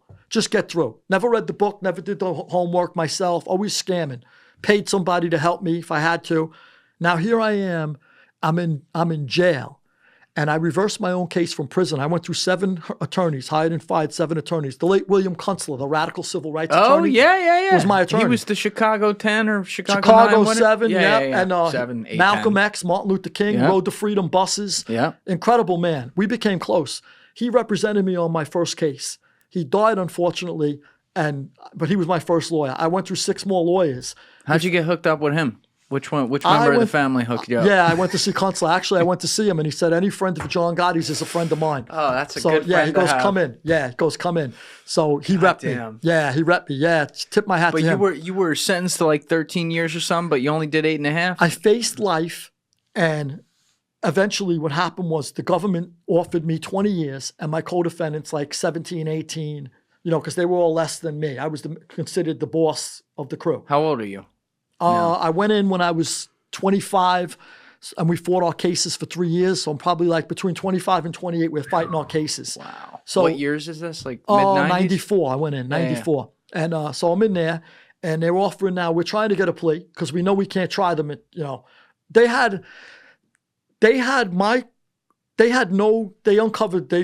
excavated my whole life. Ex-girlfriends, you name it, they went to every friend. The FBI did an incredibly great job tearing apart my life to get me. And I'm going to tell you, the agent, I tip my hat to him. He went a long way in changing my life because I said, you can't beat the FBI. First of all, they have the resources of the world behind them, right? It's unlimited resources. But on top of that, the agent that went after me was like... what was his name? I don't know if I could say it. Actually, I guess I could. Yeah, you can say it. Yeah, Agent Jim Wynn. Yeah, you're complimenting him. Yeah, I am complimenting him. He was a great agent. He was actually, went a long way in changing my life because he was a dogged agent in dogged pursuit of me. And I said, just you can't win. You can't beat these people. Every time I turned around, he was knocking on another door. He was here. He was there. He was looking at me. He was, I'm driving here. He's over there too. So I'm like, he made me feel like public enemy number one. And eventually, they ended up offering somebody the witness protection. When they started offering people witness protection program, and guys were calling me saying, the feds offering, I said, I'm dead. Yeah, if they're willing to pay $4 or $5 grand a month or whatever they give these guys, 10,000. You said you had 17 and 18-year-olds on the case as well with you? No, I was the youngest one. So I was the youngest one. Oh, I misunderstood that. Oh, everybody was older than me. All my guys, my crew were in their 30s and 40s. So let me rewind and tell you how actually I got pinched. Where did I hear 17, 18? When I started, I was 17, 18. Maybe mid. Sorry, I missed that. No, it's all right. So we had a fence that used to be the 47th Street Jewelry District was where everything big ends up. Like, for example, let's say you stole all the diamonds in Tiffany's window tomorrow. Where are you getting rid of them? Whoever you sell them to, somehow, some way, they're going to end up... Well, you got a fence. You got a fence. And there's only like a half a dozen fences in the jewelry district that could handle anything. If you bring them the Queen's jewels, you stole them from the Tower of London. Or if you bring them the Stanhope diamond, there was only a few people who could do something with that. If you bring them a Frederick Remington, how would they do something with that? They got the guys to take it. So they have people, they might have a guy who's willing to stare at a Picasso the rest of his life and just hang it in his room and stare at it. But because you can't, what are you going to do with a Picasso? You're going to sell it to an art gallery? Yeah, you can't. You can't. So you got to have somebody, you got people, or he's got people that cut things up, or, people who distribute things, but he could take anything. And the guy that I worked with was one of those guys, but he was probably the biggest one. He was on the streets for like decades. And he was my friend's uncle. I called him Uncle Billy. I referred to him in my memoir, Unlocked, as Uncle Jimmy, or Tough Guy in the UK. But his real name was Uncle Billy. I could say it now. It's been a long time. And Uncle Billy was our fence. Anything I bought him, he took. I liked using him more than the mob fences because the mob fences are pain in the asses. Hey, Louis, they think because you want to rise up in the mob, they could chew you down to nothing, right? Louis, $5 grand's good for this, right, Louis? Meanwhile, it's worth 50. Go scratch your ass. Yeah. So I would go to Billy, and Billy, if it was worth 50, Billy gave you the 50. So why not go to Billy? So we were always going to Billy, and Billy would even sometimes do something that's unheard of. Let's say I went to Billy and I say, look, I got a tractor trailer full of microphones and whatever it is. I'm just using this as an example. I got a tractor trailer full of microphones. If you got the hookup for that. Exactly, right? I'll bring them to you. Yeah, I'll take it. I got to check where this one's from, actually, now that you said that. No, just joking. So I said, look, I'd say to Billy, look, I got a tractor trailer full. He'd go, how many? What's the manifesto? What's it say? Okay, this is what I'll give you. He would even take the money out in his apartment. He had an apartment overlooking Times Square. I'd stare at going, wow, I'm in the big time. I thought I was a young kid. I'm in a big apartment overlooking Times Square. He's giving me 50, 100,000 at a time. Doorman's Sometimes watching you more. go by up there. Oh, yeah, doorman knows who we are, pretty much. Yeah, exactly. So, and we're big tippers, you know, doorman gets 20 on the way in, 20 on the way out. All right. Yeah. Yeah. Now it's like, you know, now I'm a regular citizen. If I give you a 5, it's good. You know, but I gave you 20 on the way in, 20 on the way out. There you go. So we would, and hundreds on Christmas, no problem with the doorman. Always tip well. Always. So always. Joe Watts was the biggest tipper in the mob. I got to tell you right now, my friend Fat George DeBello worked the club at John Gotti's Social Club in Queens. Ravenite. George said, Joe Watts. Wait, the one in Queens? In Queens, not the Ravenite in the city. The Bergen Hunt and Fish Club. Oh, Bergen Hunt and Fish, yeah. Right, and George either worked that or usually the side street. John Jr. had a club on the side street. So Fat George DeBello, the late Fat George DeBello, who was a dear friend of mine for decades. Yeah, rest in peace. Rest in peace. One of the greatest souls ever. I love you, George. He passed on now recently, but he was, where was I? I'm thinking about George now in heaven. You were talking about when you were in the apartment in Times Square and tipping, and you were talking about who Joe the biggest Watts. tippers We jumped were. to Joe Watts briefly. Yeah. So Joe Watts paid for one of my attorneys. Joe Watts sent Charlie Carnesi up to see me. I said, Charlie, I had told you I had 7 attorneys at one time or another. I says, Charlie, I'm going to have my friends meet you on the street and pay you to retainer. He goes, it's already taken care of. Joe Watts took care of it. So Joe, give you an idea how generous Joe Watts was. I wasn't on Joe's case. I had nothing to do with his case. Joe liked me and paid for one of my attorneys. The most generous guy you ever meet. Wow. So George told me if Joe walked into the club, Joe would say, give me a glass of water from the tap, $100. Yep. He'd say, do me a favor, refill it, $100. On the way out, $100. George says, 2 glasses of rusty tap water. I got $300 from Joe Watts. That's generous. That's generous. Joe Watts was one of a kind. But anyway, getting back to the thing, Billy would give us the money, and he always either gave it to us up front. The fencer. The fence guy. Yeah. Or as soon as I got to where I was going, the money was waiting there, COD, but always got it. Never had a problem with him. There was one time where we thought he was starting to lowball us, and we didn't want to go to the guys, like I told you, the mob guys who were chewing on cigars are really always looking to lowball you. I didn't want to go to them. So I thought Billy was lowballing us a little, and I says, look, let's give him a phantom load, I told my friend who was his real nephew. Let's say we got a load, and then we'll say at the last minute we dumped it somewhere else, just to keep him honest. Let him know we could go elsewhere. Don't let him think he's the only fence we use. You know? So let's just, instead of taking a load somewhere and getting stiffed by somebody in the Gambino family or somebody on the west side or somebody in the Bonanno family, let's give him a phantom load and say we went somewhere else with it, and, you know, we'll get the next one to you, to Bill. So he says, all right.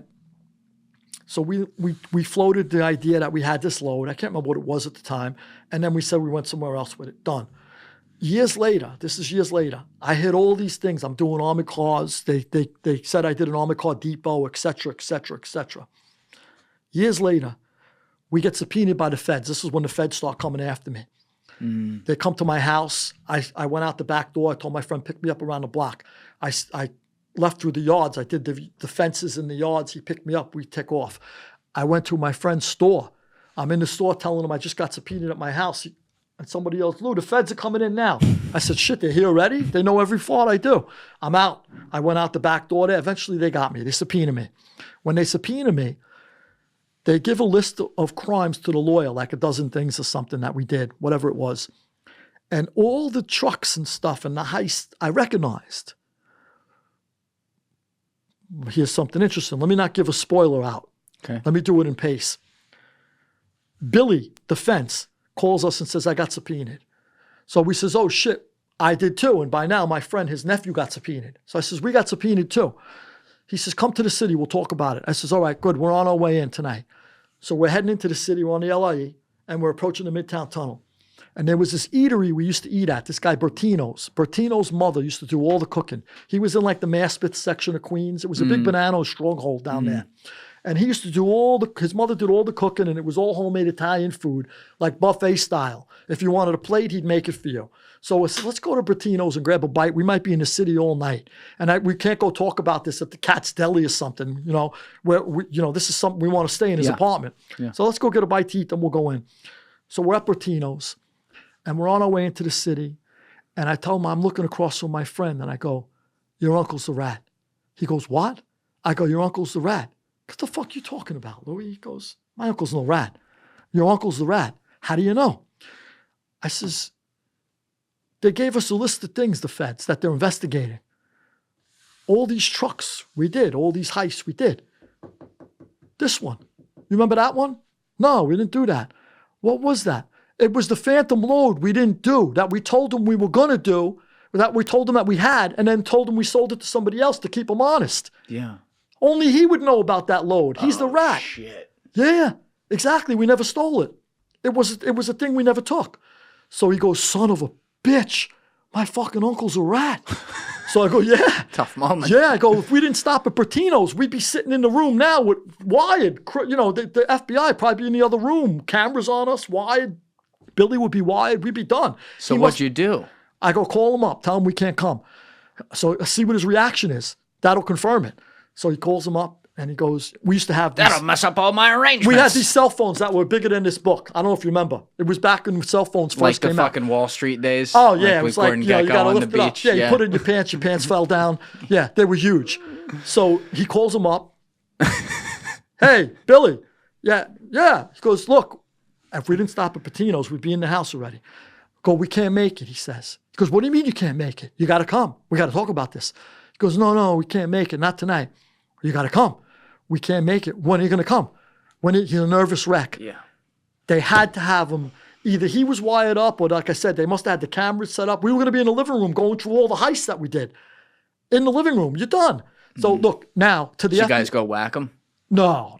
He packed it up. He disappeared. I believe Yeah. No, I didn't. Yeah. They eventually found somebody else who went into the witness protection program. But so, in the end, the FBI, to their credit, it might have taken them another year and a half. But they got me. They would have got me that night if we went into the city, I believe. But they eventually got me anyway. To the credit of that FBI agent, did a phenomenal job tearing apart my life, making me feel like I was public enemy number one. I thought I was John Dillinger.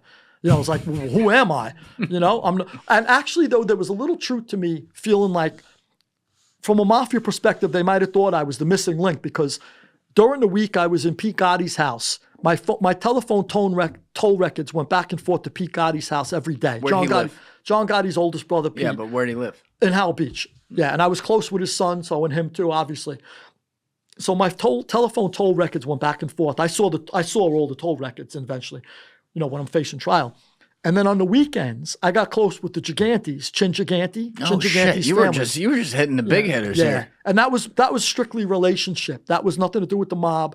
I was close friends with Chin Gigante's wife and daughter, and I used to spend the weekends there. They lived out in Jersey? In Jersey. They lived in Old Japan at the time. They don't anymore. How old are you when you're spending a weekend out there? My 20s. Yeah, my 20s. Yeah, my early to mid-20s. Just rolling through?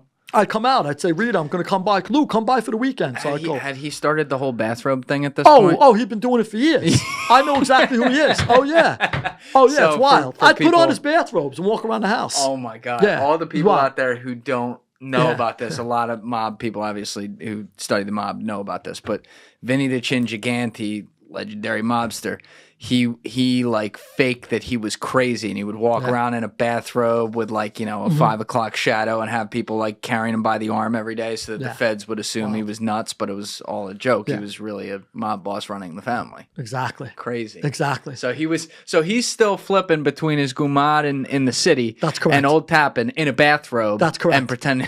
Now, how about this? What are the odds? His wife, who I was close with, his real wife, who shared his name, Gigante, her name was Olympia. His gumada, who was really his, I shouldn't call her gumada because he had a family with her. It was a little more than a gumada. No. I mean, he had kids with her. It was his real wife. It was just, he was a polygamist, right? So let's instead of calling it the gumada. Let's give him the credit he deserves. He's a real genuine polygamist. Is he Mormon? Yeah, exactly, right? Yeah. So I guess I'm kind of like bringing her up from a gumada to really, she was his other wife. And he had another family. He had a little son, you know, at the time little, now he's older, son with her. He had a daughter, a couple of daughters with the other one. And her name was Olympia too. Oh, Both of them were named Olympia. Yeah, now Olympia, the one I knew, told me the first time she knew, she said, Lou, she tells me the story once. She goes, I used to once in a blue moon smell this perfume on him. So she always knew something was up. And it's, what are you talking about, you know? What are you talking about? I don't know. She goes, I get in the elevator. I smelled we were going to court for him once, she said. I get in the elevator. I smelled the perfume. I look at her, and I gave it a look of death because I knew right away. And they looked at it. Yeah, they did the stare down. They did the OK Corral stare down on the elevator, these two women. I'd rather be at the OK Corral than between those two. Oh, my God. Yeah, so that was the first time she kind of cracked the case, saw who she was, etc. And but anyway, when I came home from jail, there's actually a picture of me with Olympia on my website, lewisferrante.com. Can you pull that up? Yep, and it's me with Olympia Gigante.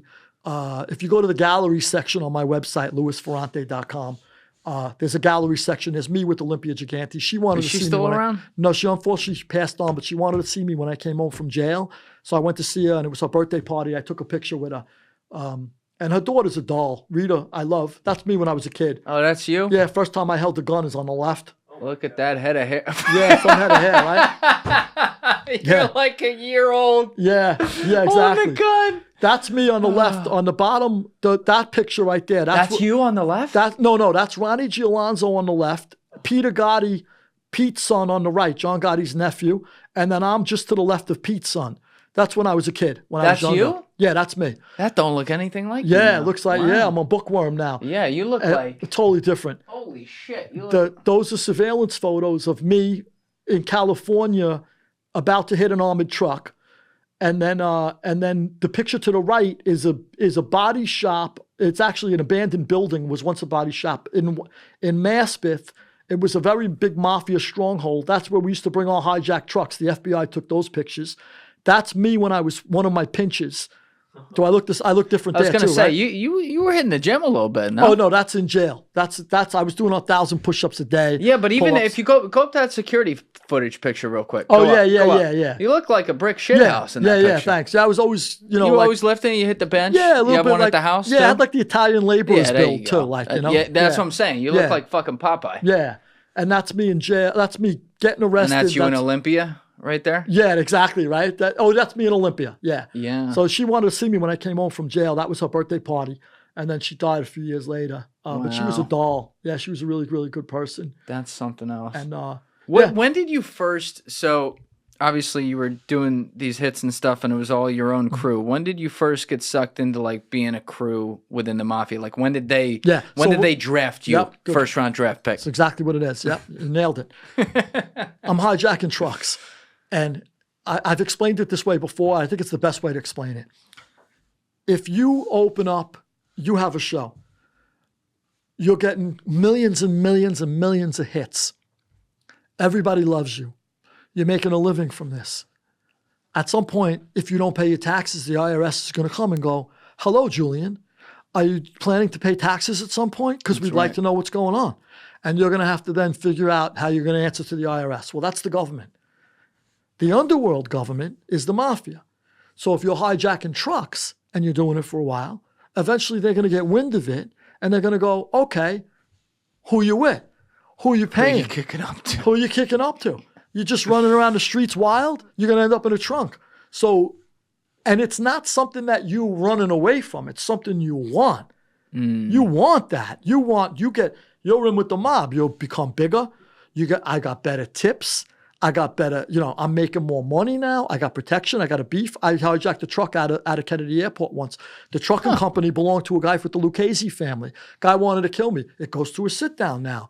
I have to apologize to him because I didn't know it was your truck. That's who like Henry Hill and all them were hitting. He was associated with them back when he was with Lucchese. They would hit the airport. The airport's been getting hit. Yeah. My generation, John Gotti did it. Mm-hmm. Most of us actually who come up, if you're involved in a Mafia family, there's stuff that it's like built in. It's grandfathered in. There's rackets that you're involved in. If you come from the Conti Key Food, Patsy Conti was my friend. Patsy Conti's kids don't have to steal. They have a key food. They have supermarkets. Patsy kind of, he laid the groundwork for his family. If you have Castellano had meats and chickens, his kids could sell meats and chickens. And legitimately, I'm not saying any of these guys are criminals. They're legitimate people. The key food guys are legitimate. Castellano's legitimate, his kids, but he wasn't and Conti wasn't, the people. But they come up and they find things to do that have been done already by their fathers or grandfathers. When you had nothing and you're coming up like a John Gotti, what are you going to do? Your best bet of getting a lot of money quick is a hijacked truck. That's what I felt was my best.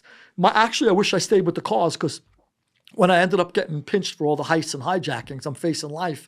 10 years for each crime, 5 years on top of that each time a gun is used in the commission of a crime, times 10 is 100 plus 50, 150 years. And I'm going, shit, I could have stuck with the cars and got a slap on the wrist. So, you move into the big time and you pay big time. Yeah, because you're stealing product. You're stealing, You're stealing serious and it's interstate shit. commerce. Yeah, yep. There's a lot going on. It's interstate commerce, kidnapping, it's armed robberies, hostages. Exactly. Yeah. It's There's like so much bad, into it. Bad. Yeah, bad. So a whole different ball game. But so anyway, so the mobs, I start meeting mob Who was guys. the first guy who approached you? I don't know if I could tell you the first guy who brought me around where I ended up. All right, you can tell me off. He's active. I'll tell you off camera when we're done. Yeah, he's active now. You ever hit you up for old time's sake these days? What's that? No, but a funny story. Somebody did email me when I wrote my memoir, and he said, I hated the name you gave me. Yeah, because he knew who he was, right? He's reading it, and he knows I'm not a rap, but he knows who he is. Right. Yeah, so, we know the crimes we've done. So, if you start mentioning 10 crimes you did, and I know I was, I'll know from the crimes, which ones I was with you on. Yeah. So I love that he emailed you. He did. He emailed an admission on electronic. I can't even believe he emailed. Right? Like he knew how to email. There's a Fed going, that's so stupid, we're going to let it go. Yeah, exactly. Or maybe the feds should have chimed in and said, we didn't like the name you gave him either. Yeah. Or maybe they're calling him that name now on their own chart somewhere. Oh, man. Yeah, kind of wild. But so eventually then you're meeting guys who are full of shit. And you're meeting guys who are real. How did you get approached, though? Was it like on the street? Was it in a restaurant? Well, you're starting to deal with people. You need to sell your loads. So you're dealing with different people. And then I know a guy of this, I know a guy of that, I know a guy. So you're meeting these different guys that you got to get rid of stuff to. So you're meeting some guys are on the fringe. Some guys are real. And then guys who are real, they want a piece of you. And now it's up to you now because it's like it's not just somebody puts a claim on you. Right. You want to be with somebody or not. So I was meeting guys that, for example, one of my friend's uncle, we told him once when we were kids, we were going to take him a truck, bring him a truck. My friend said this.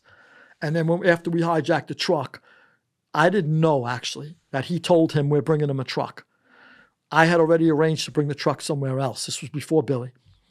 And we brought the truck somewhere else. And then my friend's uncle said to my friend, why did you bring the truck to me? And he broke his jaw. Exactly. Broke his jaw, wired up his jaw. So now I said to myself, is this the guy I want to be around? One little mistake, you got a broken jaw and you're wired up for 6 weeks? Yeah. I'm done with that. Yeah. I don't need this guy. So you want to be around somebody, and for all the attacks on the Gottis that people might say out there, the Gottis stuck up for you. Richie Gotti stuck up for me at sit-downs. Petey Gotti stuck up for me at sit-downs. And I know, for the most part, I don't believe John ever sold anybody out. They wanted to kill Angelo Ruggiero at one point, his best friend, and they were Gumbadas since they were kids. He would never let him die. Right, look, the Gotti's stuck, and that's the key to John Gotti's success. I don't think you can. That's one thing I don't think you could take from the guy. Yeah, you can say he was a sociopath and all that stuff. He definitely was, but that. I mean, he was a mobster's mobster. Mobster's mobster. You're with him. He ain't died selling in you prison. out. Yeah, the whole bit. You get on the wrong side of Gaspipe. Let's say a guy we mentioned earlier, Gaspipe, and there's money involved maybe. Gaspipe will sell you out in a heartbeat. He'll say, I could get another guy like him. The Gottis did not sell you out. So I felt comfortable there. And eventually I felt comfortable with my friend Ronnie. Ronnie was my childhood friend. Ronnie would give you the shirt off his back. He man's man in every which way. Honorable, not just honorable in the life. Whose son was he again? Well, Ronnie Gialonzo was Vinny Asaro's nephew. Oh, I thought you were talking. He was. Oh, yeah. Okay, Vinny so Asaro's he was nephew. royalty too. Yeah, okay. I called him Uncle Vin. Right. Yeah. I was close with Vinny. He just died recently. I was thinking of the other guy you were talking what about. What nobody knows is Ronnie's grandfather was a big wise guy. These guys went way back to Castellamare del Golfo. Yeah. There you go. Yeah. So they go all the way back. But and then you got guys that are like that. They're like, they come down through generations. And then you got guys like me who popped up out of left field. And then. But you got a vowel at the end of your last name. It works. You got a talent and a vowel. And you're around people long enough, they're going to know who you are. You're around somebody 24/7. I don't back up an inch for nobody. If I got to go to jail, I'm going. Right. I'm not scared of nobody. I'm not scared of nothing. People will see if there's cracks in your armor, they're going to spot them. And it's unfortunate that all the rats, a lot of times these rats, if you look back at their lives, there's a lot of cracks in all their armor that people overlooked. Okay, that's Fat Sal Majota, my friend. He went bad. Fat Sal Majota. My friend was telling me one day, he goes, we went on this little vacation, and we had these stolen snowmobiles in the parking lot, and the cops came, and Fat Sal's screaming, "My son's not going to go to jail for this. You guys better go out there and talk to the cops. My son's not going to." He gave himself up when he became a rat 5 or 6 years later. Why were you surprised? That's not a man.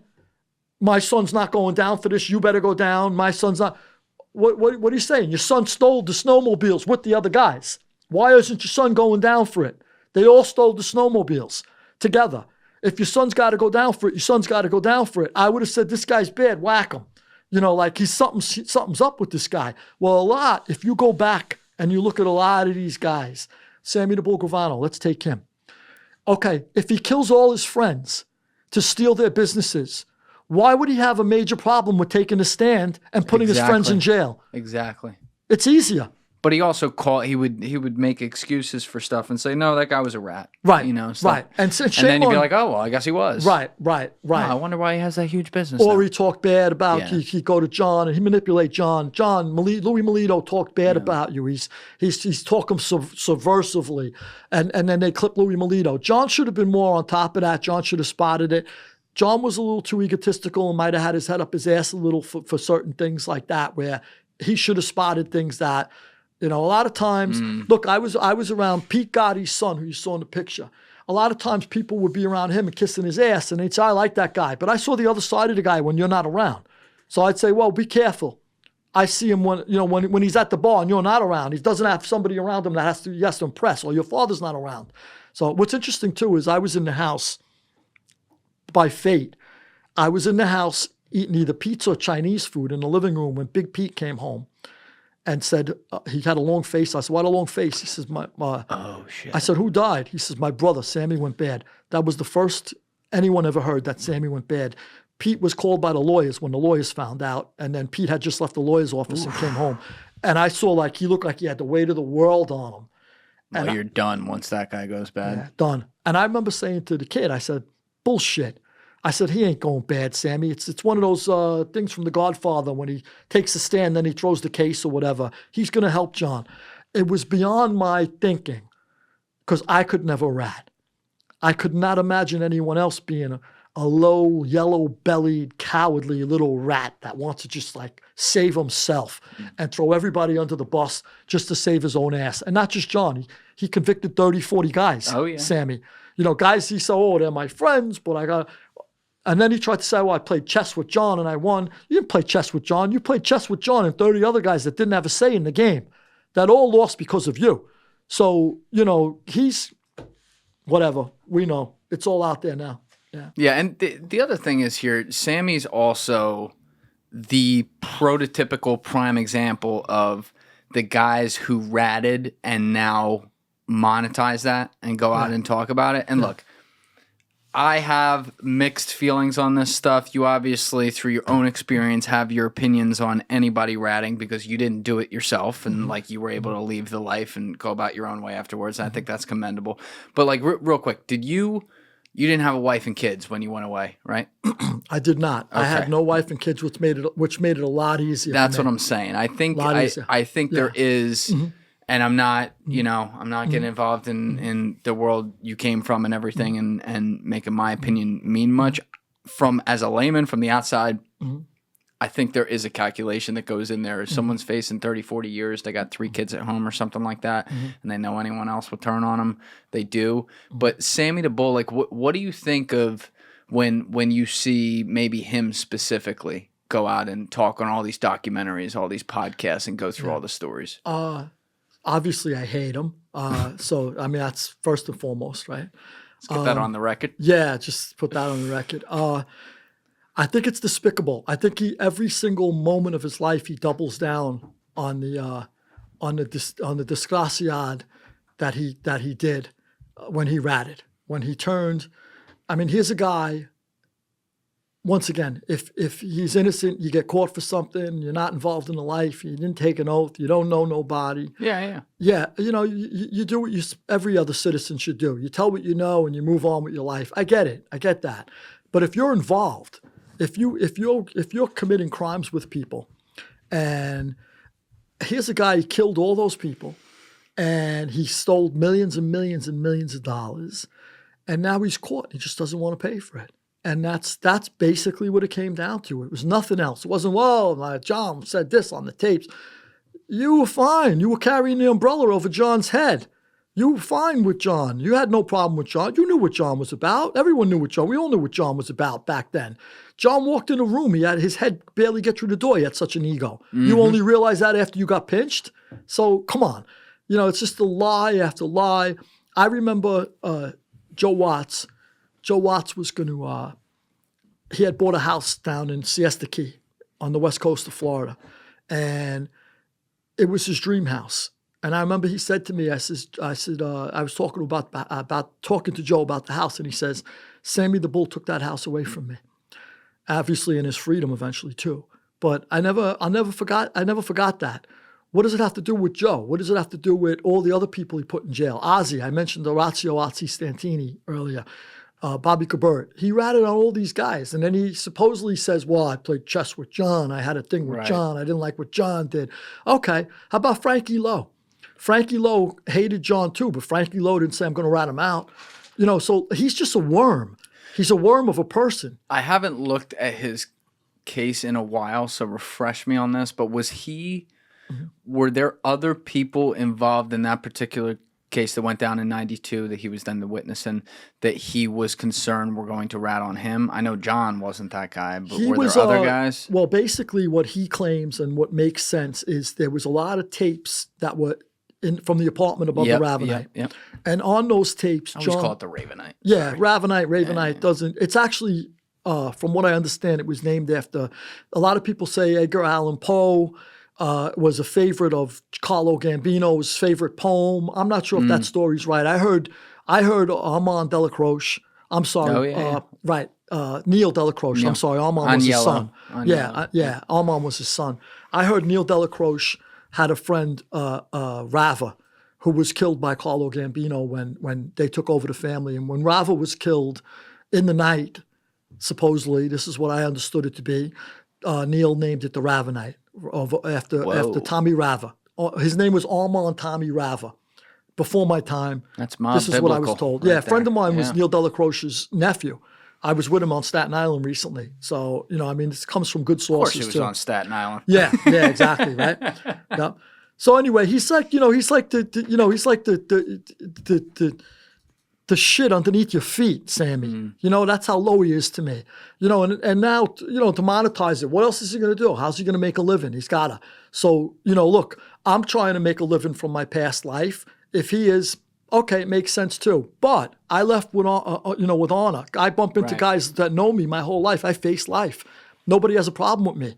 So I said, look, if I got to die in this place, I told them when I was in there, I approached the bosses, the underbosses, everybody while I was in there. I said, if I got to die in this place, so be it. I'll die here. I'll leave here in a pine box. I got no problem. But did you really think that? I did. I faced life. Yeah. Let me tell you, not only if you face life, but I landed in Lewisburg Penitentiary. And you could die any day you're in jail. I was in the maximum security prisons. I'm not in a low security where they're teaching you. It's Lewisburg now. Yeah, exactly. And they're teaching you instruments, and we're going to learn the piano today. I'm not in those places. Those aren't the places I was in. I'll tell you my first trip to Lewisburg. Ready? I get designated. They designate me. I got 3 violent felony convictions in the end. Oh, so I didn't finish the story earlier. They were offering 20 years. Eventually, the rat went bad. The guy violated the program, the snitch on us. He violated the witness protection program. We didn't know that. So the government came down and they said, if I take 13 years, then my co-defendants could get 10, 9, 8, 7 down the line. I had 8 co-defendants. So they said, Louis, take it, please. Let's get out of here. I says, I'll take the 13. So I took 13 years on a plea, and my co-defendants all got less time than me. And then that's how I ended up getting out of the life sentence. We didn't know until I appealed my case years later.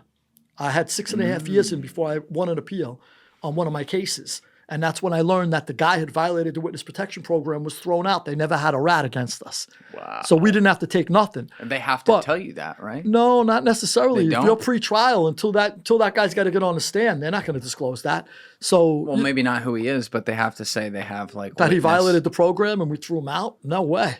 You know, then they know that we're going to go, then we ain't taking the plea. Shows you I ain't a lawyer. Yeah, no. But, you know, and if they do, they're not going to. put it this way, the prosecutors, I've heard prosecutors say, "Oh, that paper, I dropped it behind my desk. I don't know where that is." They want to convict people too. So they know how to play dirty too. But anyway, that's true. So when I get to 13, I go on my way. So they designate me as violent for the things, obviously the crimes I committed, and et cetera. And the day that the bus comes, they designate me to Lewisburg. So all my co-defendants went to better places than I did. I went to Lewisburg, and I get on the bus. I'm a little guy, not that tall. And I had needed glasses when I was on the street, eyeglasses. I started having trouble seeing at night when I was driving. So I was too vain to get glasses. I'm not going to wear glasses. I'd rather, bump into a construction cone now and then and run one over than get glasses. So I'm driving. Now I'm in jail. I go, I need glasses. I got to see if somebody's coming at me in the yard. I need glasses. So I take an eye test. I get glasses. My friends send me glasses in. I'm wearing glasses. So now it's the first time I'm leaving MDC, Metropolitan Detention Center in Brooklyn. Oh, yeah. And I'm going to be on a bus, and I'm going to go all the way up to Lewisburg, Pennsylvania. And you went to school up there, did you? I did. I landed in Lewisburg, too. It was just a little different. Yeah. A little different college, right? Different education, different curriculum. Yeah. Yes, definitely. Yeah. Might have been a little interrelated. You never know. It could have been. You never know, right? Yeah, exactly. So I'm on my way up, and I'm on the bus, and they put me on. They picked up everybody at MDC first. I'm the only guy getting on. And there's a few guys as we go up to making our way up.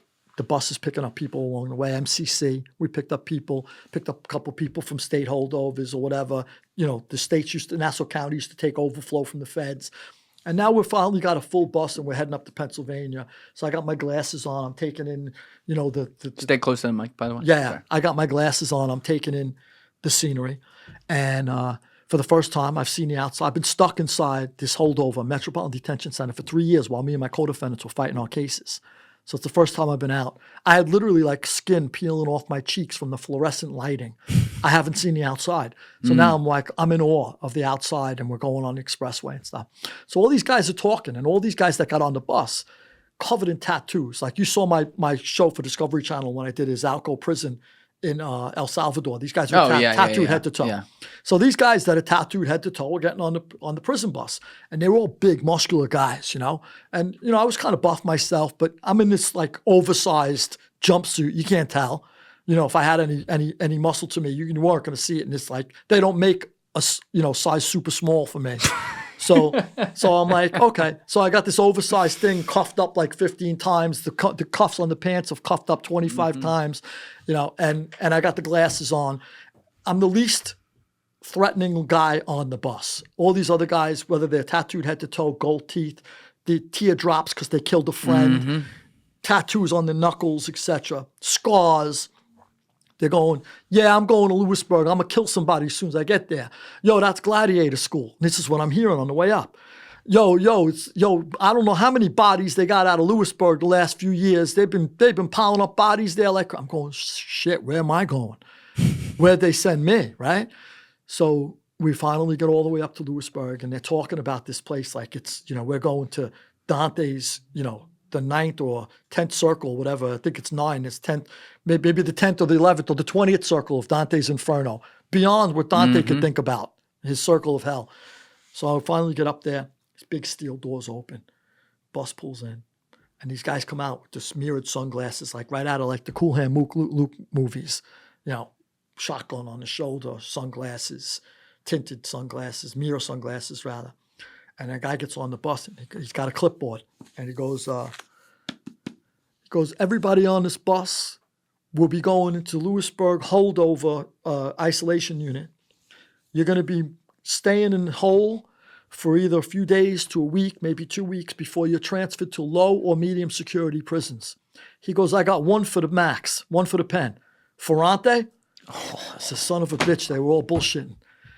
They were all bullshitting. They knew they were going here, but just for a short stay. And they probably figured that guy wasn't going to give them up, blow their cover. We'd all just get put in cells, and they would pretend they got released onto the compound where, meanwhile, they're getting taken out at midnight, 2 a.m, getting on a bus going here. I was the only one for Lewisburg. So this is, wow, shit. Okay. So I already knew, don't judge a book by its cover. Right. I already knew that, but it's a reinforcement, right? So now I get in. They got to clear you now. before they release you onto the compound, they got to clear you, make sure there's not a threat on your life. Why? Because guys have been released onto the compound and been killed 30 seconds later. Because if they get word that you're going to get released onto the compound, you could either, let's say a rat is getting released onto the compound, somebody wants to kill him, or if you're not a rat, but your rat is there, and your rat knows he's got to kill you before you kill him. So sometimes the guy could be an honorable guy. He hits the compound, he gets killed in 30 seconds because his rat doesn't want to face him. So there's a million reasons. People got beefs. You know, you stabbed the Latin King. The Latin King maybe wants to stab you for his friend. Whatever the case is, they got to clear you, make sure there's no death threats on your life. So I'm waiting. Finally I go in front of the administration, this board, whatever, this team meeting. And they go, you got any threats to your life? We pretty much checked you out. It looks good on our side. What do you know? I said, I never ratted on nobody. They go, well, you got 12 SEPs on you in the system, just so you know. People who were afraid of me from the street got locked up. Maybe they ratted. Maybe they were I had a beef with them. I had 12 people who put themselves on separation from me. No, not in Lewisburg. I'm sorry. In the system, throughout the system. Right. Which is part of the reason why there were places I couldn't go in the end. I was going to say, how many fucking guys did you piss off? Well, a lot, I guess. When they dropped me to a medium, in other words, it was very hard for me. All the places I wanted to go, when they dropped me to a medium, when I left Lewisburg a year and a half later, I couldn't go there because I had SEPs there. People who put themselves on SEP from me said I'm scared of him for whatever reason. So, you know, I said I'm not a rat, and I never put myself on SEP from nobody. So I was like, you know, baffled. That's the first time I learned that. But anyway, in Lewisburg, they tell me, look, you're cleared for the compound. You got no SEPs here or whatever they tell me, but you had SEPs in other places, and I learned where later. But and I never learned who, but I learned where, and I can imagine who. A few of them, I didn't put it all together. But so I get released onto the. Oh, before I get released, they also said. We had the Colombo War in the early 90s. Oh, yeah. Yeah, so now I was very close friends, and still am today, with the Arenas. So Little Vic Arena Sr., who was the guy who challenged Carmine Persico for the throne. Little Vic's doing life, man among men, a legend. And I talked to him a few months ago. I was with Little Vic Jr., and the father called from prison. He put me on the phone with Vic Sr. He goes, Louie, he was thrilled to talk to me. I love the Arenas. Little Vic Jr., again, man among men. He left a life with honor. He beat a major racketeering trial, murder racketeering case, having to do with the Colombo War. He helped Billy Catolo, Wild Bill Catolo, who went missing, died. Me and Little Vic actually said to Billy Catolo in jail, when Vic beat his trial, and Vic still had another murder rap that he was fighting, but me and Vic approached Billy and says, look, Billy, if you beat this, oh no, I'm sorry, Billy went first. We told Billy, though, if you beat this case, pack it in. It's over. You can't win. There's too many rats. There's too much treachery. And Billy swore he would.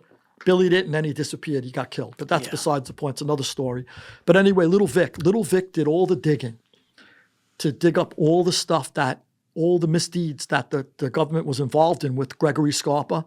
Oh, yeah. That was all Little Vic, I got to tell you, mastermind. Tell people about Gregory Scarpa. Gregory Scarpa was an informant for 30 years, and he basically had a license to kill. He used to call himself 007. He used to tell people I got a license to kill. Because as an FBI informant, the FBI, unfortunately, his handler, not the FBI as an organization, but his handler. Was that Lynn Del Vecchio? Lynn Del Vecchio supposedly, allegedly overlooked a lot of things that Greg was doing. And Greg was out there and killing people. And there's also allegations against DeVecchio for feeding Greg the addresses during the war of the Arenas. He went to trial for that. He was found not guilty. That's right. Yeah, because DeVecchio was a part of that legendary squad of Giuliani at the top of it with Bonavolanta. That's where Joe Pistone was a part of that squad when he was Donnie Brasco. I mean, who was the other guy? Jim Kallstrom. Bruce Mal. Kenny McCabe. Yep. A lot of really famous agents that made their bones on these big cases back then. That's right. Yeah. And so Little Vic, who was an absolute genius, by the way, could have did anything with his life. He said, if I beat this case, this murder racketeering case, and I'm fortunate enough to get a plea, he copped to another murder. If I could get out of here, I want to leave with my honor. I'm never going to rat on anybody. His father took life, and he did just that. Vic, I'm still friends with Vic today because of that, because he left like I did. He said good the for same. Him. Yeah, good for him is right. Man's man. So he's not in the life anymore. Not in the life. And Vic's a legitimate tough guy. I mean, Vic's a little guy like me, but he's like a Jake LaMotta, Vic. Vic was always into boxing when he was young. I watched one time, there's a guy, he ended up becoming a rat, but he got smart with Vic. I said, Vic, come here. Bang, knocked him out. And I said, oh, shit. So, he put him out. The guy was snoring on the floor. Yeah. So, Vic was a tough guy, legitimate tough guy. But anyway, I'm in Lewisburg. They asked me if I know anybody involved in the Colombo War. I says, I'm fine with the Persicos and the Arenas. I didn't get into my relationship with the Arenas. So, look, I'm fine with everybody. I says, I get along, and that's the truth. I did get along with both. I had nothing to do with it. And Persicos, he's long in prison at this point now, right? Oh, Carmine died. Alley Boy's still away. Alley Boy's the son. Alley Boy got life too. Alley Boy, Persico. Yeah, I know. But in the time period we're talking, Carmine's still alive. Carmine just died recently. He was alive. That's right. Yeah. But he was already locked away down in... That's right. Lompoc or he was down with Madoff, wherever the fuck that one was. That's right. That's right. He put the bull on Madoff too, I think, from what I heard. He put the what? He put the bull on Madoff. Like, he grabbed him. He took him in. Like, Oh, yeah. They were friends. Yeah, friends, but, friends with benefits. Like, he grabbed Madoff and says, like, he was looking to... The mob works in funny ways. If Persico wants to... Sorry, did you just say what I think you said? What's that? No, put the bull on him. Not in other words, muscled him. Like fucking him? No way. Why'd you say friends with benefits? Friends with benefits. Yeah, I hear friends money. with benefits. I'm thinking. No. Money. In other words, benefits. In other words, if Madoff's got supposedly had multi-millions. Whew. Yeah, no. Supposedly, I think they dried his ass out. Carmine Persico was a heterosexual through and through. He was getting a blowjob from one of the attorneys. He got caught in the visiting room. Yeah. He did. He got caught on camera getting a blowjob from one of his attorneys. No, he was a total heterosexual. Isn't that attorney-client privilege? Yeah, right? Yeah, exactly. I guess for the retainers, he was given, he expected more in return. But, so. About a blowjob. Yeah, exactly. So Persico was legitimate, awesome. Man's man. I don't take anything away from him. But I was just saying, if they move in on a guy like Madoff and they go, come here, we'll take care of you, we'll look out for you. I understand. There's a reason for it. There's benefits that they're expecting in return. I don't mean sexual. Yeah, okay. Yeah. Right. We got that cleared up. Yeah, that would have been kind of funny. Yeah, it would have been kind of funny. Yeah. Now, I'm not looking. Who knows who does what? I don't know. I never saw it in jail, like with my own kind. But you don't know who sneaks off and does something. You don't know. But yeah, who the frig knows, right? But anyway. I know. I came home. My ass was as tight as a tie. I have gay friends, and I'm fine with gays. My first book deal is from Bill Yosis. He's homosexual. He's one of the nicest men I've ever met. I consider him my dear friend. He's the reason why I got my first book deal. Nothing against gays. I'm not gay. I never had a gay thought in my life. Right. So guys, there are guys that go in there, and they sort of like, I had a friend of mine in the state who says I found out he was fooling around with somebody, and I says, what are you doing? He goes, I got 25 years in. I says, I don't care if I had 2,500 in. That's got to be in you. Yeah. It's in you or it's not. So, I don't know. But whatever. I don't judge anybody. But like I said, I'm fine. I have a cousin who's gay. I have a nephew who's gay. I have no problem with gays. We got it. I got you. I believe you. P.S. They released me onto the compound. I'm in Lewisburg now. I get onto the compound, and I go to the yard. I got greeted by a few Italians and Jimmy Coonan, the boss of the Westies. Yes. Jimmy Coonan says, Louis, we're waiting for you. Come on, I'll show you around. And I got to tell you, I got tight with Jimmy. Jimmy was a man's man, too. In that world, when I say was that, he in there for life? World. Jimmy got life. Yeah. Jimmy, he told me one day, though, he goes, I'll get out of here. I go, how are you going to get out of here? He goes, oh, it's nothing. Through the fence. Yeah, he goes, I've been in and out of jail my whole life. I always get out. Okay. I have no idea. Whatever delusion keeps you going, man. Exactly. So I had a friend, Renee Tellia, who was a crash and carry guy. He gave back 4 life sentences recently. He got out. So there are people who get out. Anthony Senta, one of the Murder Machine guys, Roy DeMayo's guys. He's getting out. So there's people, I guess. He's getting out. Things are changing. Believe it or not, Anthony Senta. Yeah, from what I heard. Yeah, I never knew him. I don't know him. Never met him. Yeah, DeMayo. Before my time. Yeah, but this is what I heard recently. So anyway, I get onto the compound. Jimmy brings me around. He introduces me to the head of the Latin Kings, head of the Nietas, head of the Crips, head of the Bloods, and he's introducing me to the heads of all the different gangs. And while I'm meeting them, I'm moving my way through the yard, and he eventually introduces me to the head of the Aryan Brotherhood. And it's a big Nordic-looking guy, tattoos head to toe, and he's got the lightning bolts, which is the SS things, I'm sure he had swastikas. I don't remember exactly, but he's got the whole thing. And he's the head of the Aryan Brotherhood, so everything that goes along with it. You know his ideology. Oh, we all do. Okay.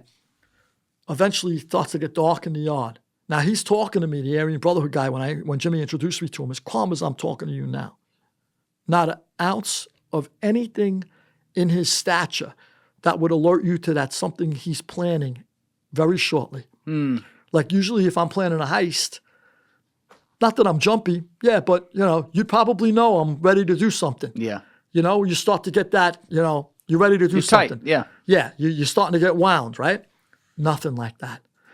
They said, look, clear the yard. It started to get dark in the yard. As soon as it gets dark in the yard, the guys in the gun towers tell you, clear the yard. So we start walking in. I just get back to my block. I said goodnight to everybody. See you tomorrow. I get back to my block and the alarms are going off. And the prison becomes a loony bin, a nut house. Everybody's screaming and yelling, running everywhere. What the F is going on? So this hack that comes by me and he's got a pen, like a piece of leather that's tied to a machete, and it's dripping blood. And he runs by my thing. He had recovered a knife from somewhere.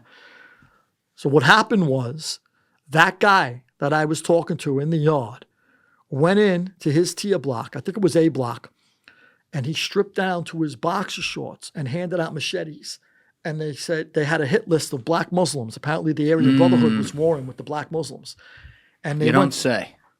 They went to the first one, hacked them to death, gutted them. Oh. Went to the second one, and they hacked them to death, gutted them. They're on their way When to you say the third. gutted them.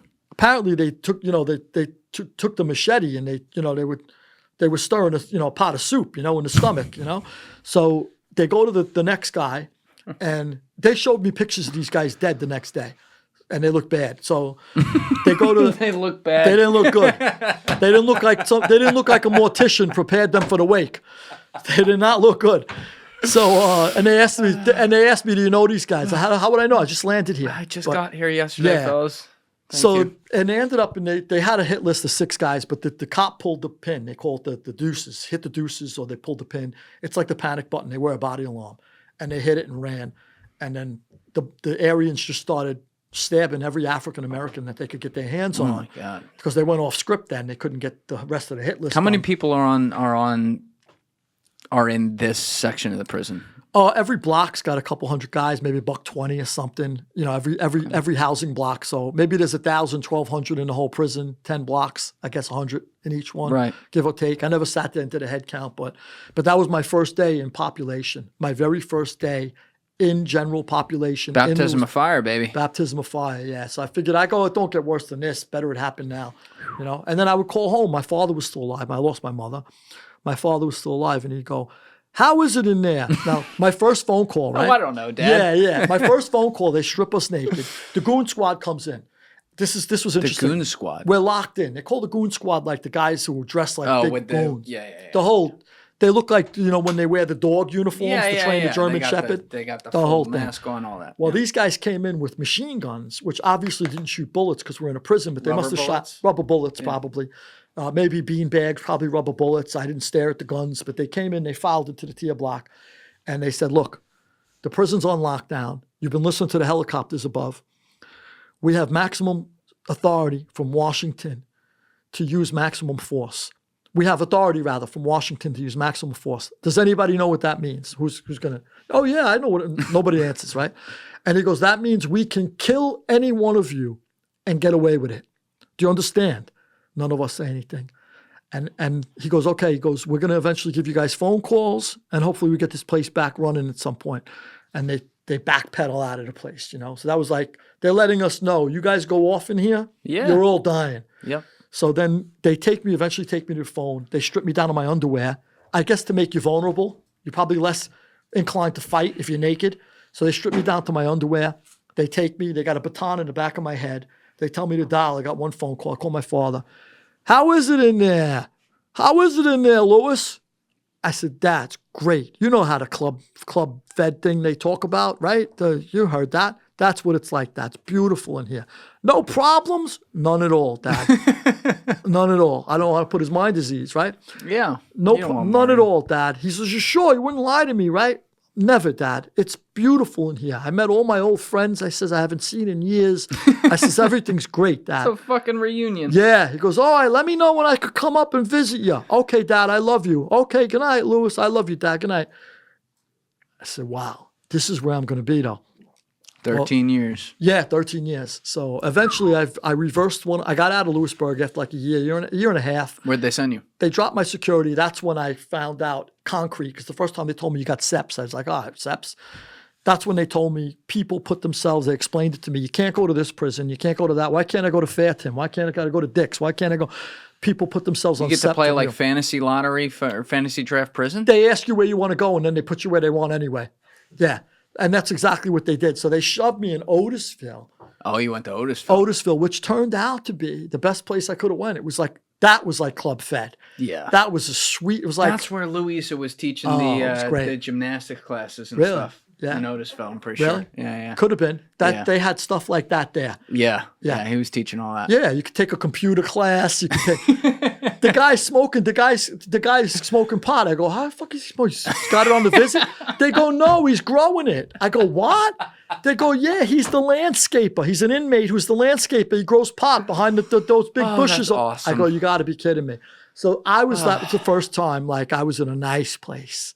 And I kicked back, and I met some good dudes there. I got to tell you, shout out to my buddy Marcos Pappas. Unfortunately, he's back in jail. Marcos had 35 years. He got out after like 26 or something. He went back? I love him. I don't know what happened. I'm trying to get I don't know what happened. I love him with all my heart. He was a good friend of mine. He taught me the law, and he taught me, he was an illegal eagle, and he taught me how, and he helped me reverse one of my cases from the feds. How did he do that?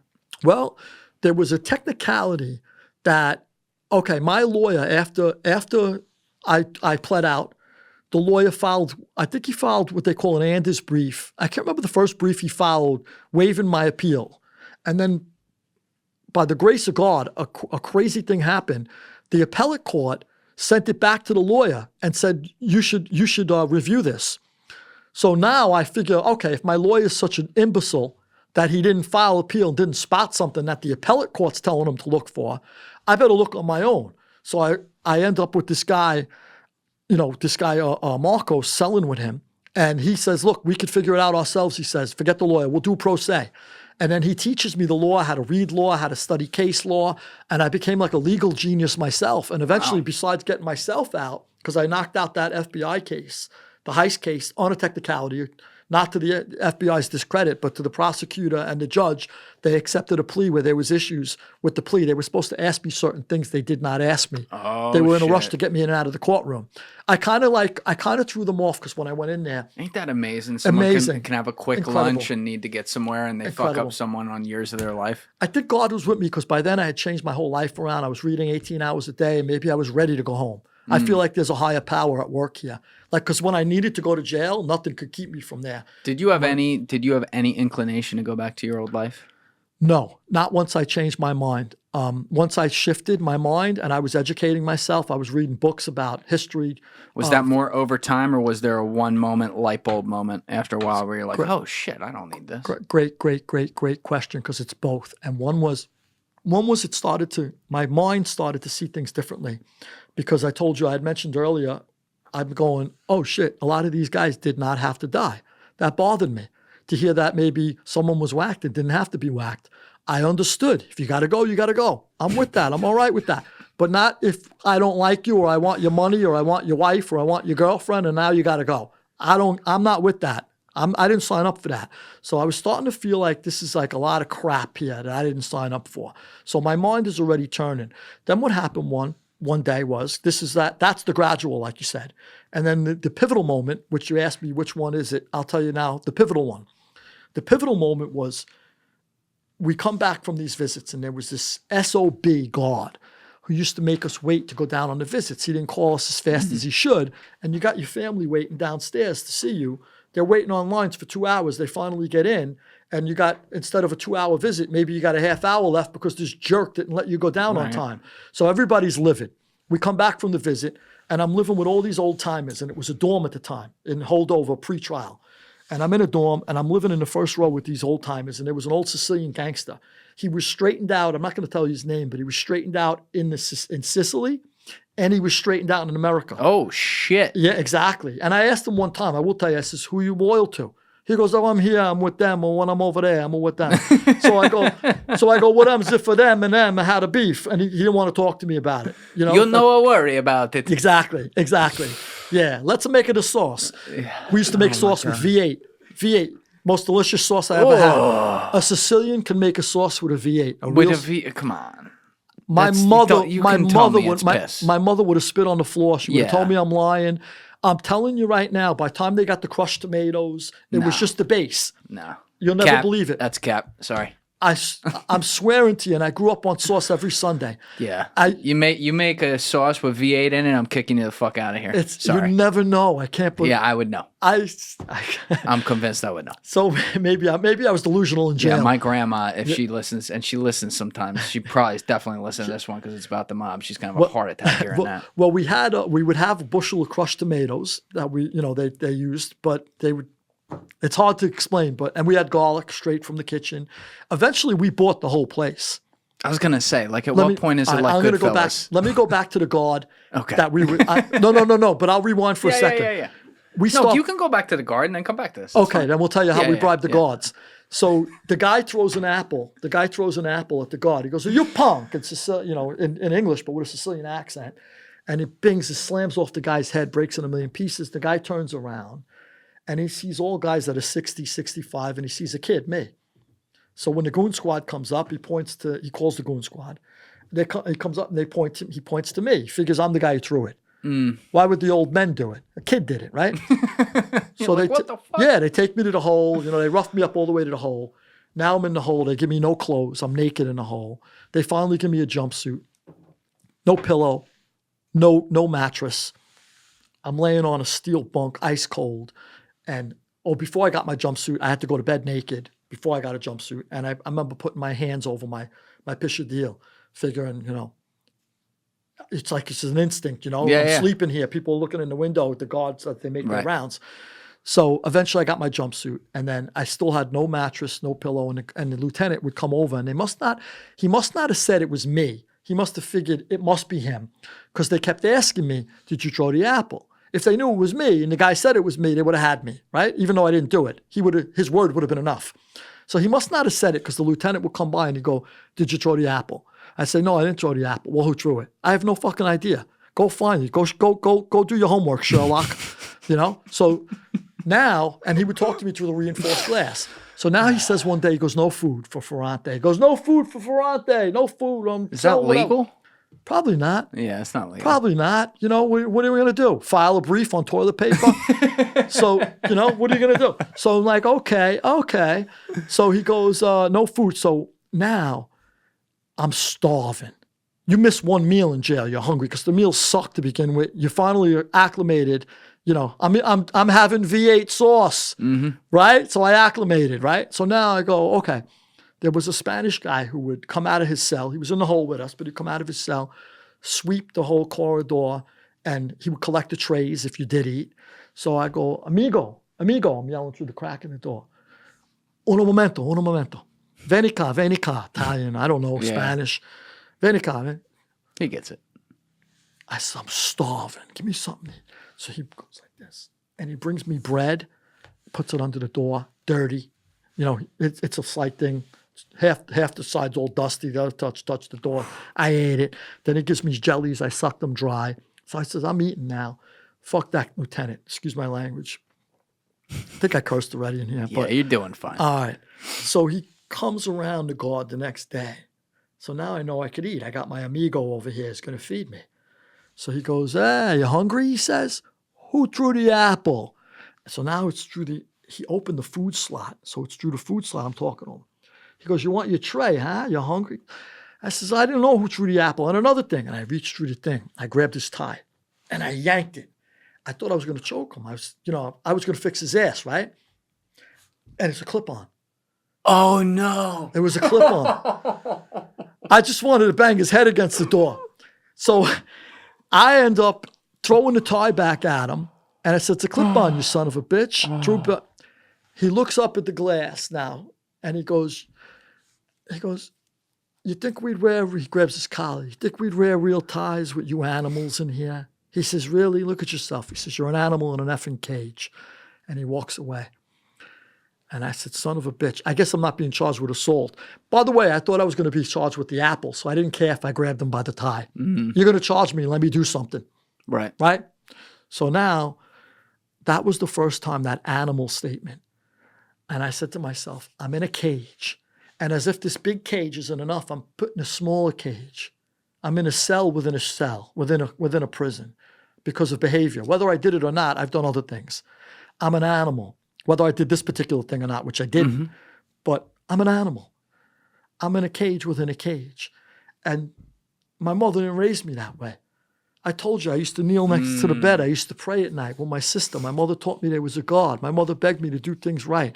This is her memory that I'm honoring. As mean and mad as I was when she died, she had been gone now a while. And I'm living like this. And somewhere I believe that maybe her soul exists still. And this is what I'm doing. So I said, if I get out of here, I'm done. I'm done. I had nothing but time. How long had you been in there? I ended up being in the hole a while. They probably let me rot like a month or so. Yeah, but how long had you been in prison? I was probably in jail a couple of years already, I guess. So maybe a year or two, like that, give or take, like that. It was probably it wasn't the full 3 years in the holdover yet. You know, it was like, because I remember I had started to change while I was in the holdover because I came out. And I remember one of the guys, come on, I need my pinochle partner. I said, I'm done with pinochle. Come on, come play spades. I'm done with spades. And then I called my friend Fat George, who I mentioned. I said, hey, I called Fat George and I said, do me a favor, send me books. He goes, what do you want, big boobs, fat asses? I go, no. I go, send me books I could read. And he eventually sent me books. Wow. And I started to read and I started to educate myself. And slowly but surely, I became a bookworm. And then the time I got the plea, I went away. So I went through Lewisburg. I wrote a novel while I was in jail about the antebellum South. So I'm living through a race war. You wrote a novel about the antebellum South. Believe it or not, and I promise you, look, I'm an international best-selling author. If I tell you I wrote this book, I believe you. It's a good book. That's just wild that's what you chose to write about first. Yeah, wild. So I'm in a race war where blacks and whites hate each other. I wasn't raised to hate people for the color of their skin. We said things. We said bad things when I was young. We all called each other slang names for our own ethnicities. Blacks and whites did. Mm-hmm. Italians, Irish, Spanish, we all did. But we weren't really we never hated each other. I grew up with everybody. I grew up between the Colden projects and the Palmanock projects weren't far from me. My house was sort of in the middle. So you had blacks around. I grew up with Irish, Polish, Italian, Spanish. Everybody's around. I dated every girl you could think of, Indian, Asian. I dated, and every girl I brought home, my parents didn't have a problem with.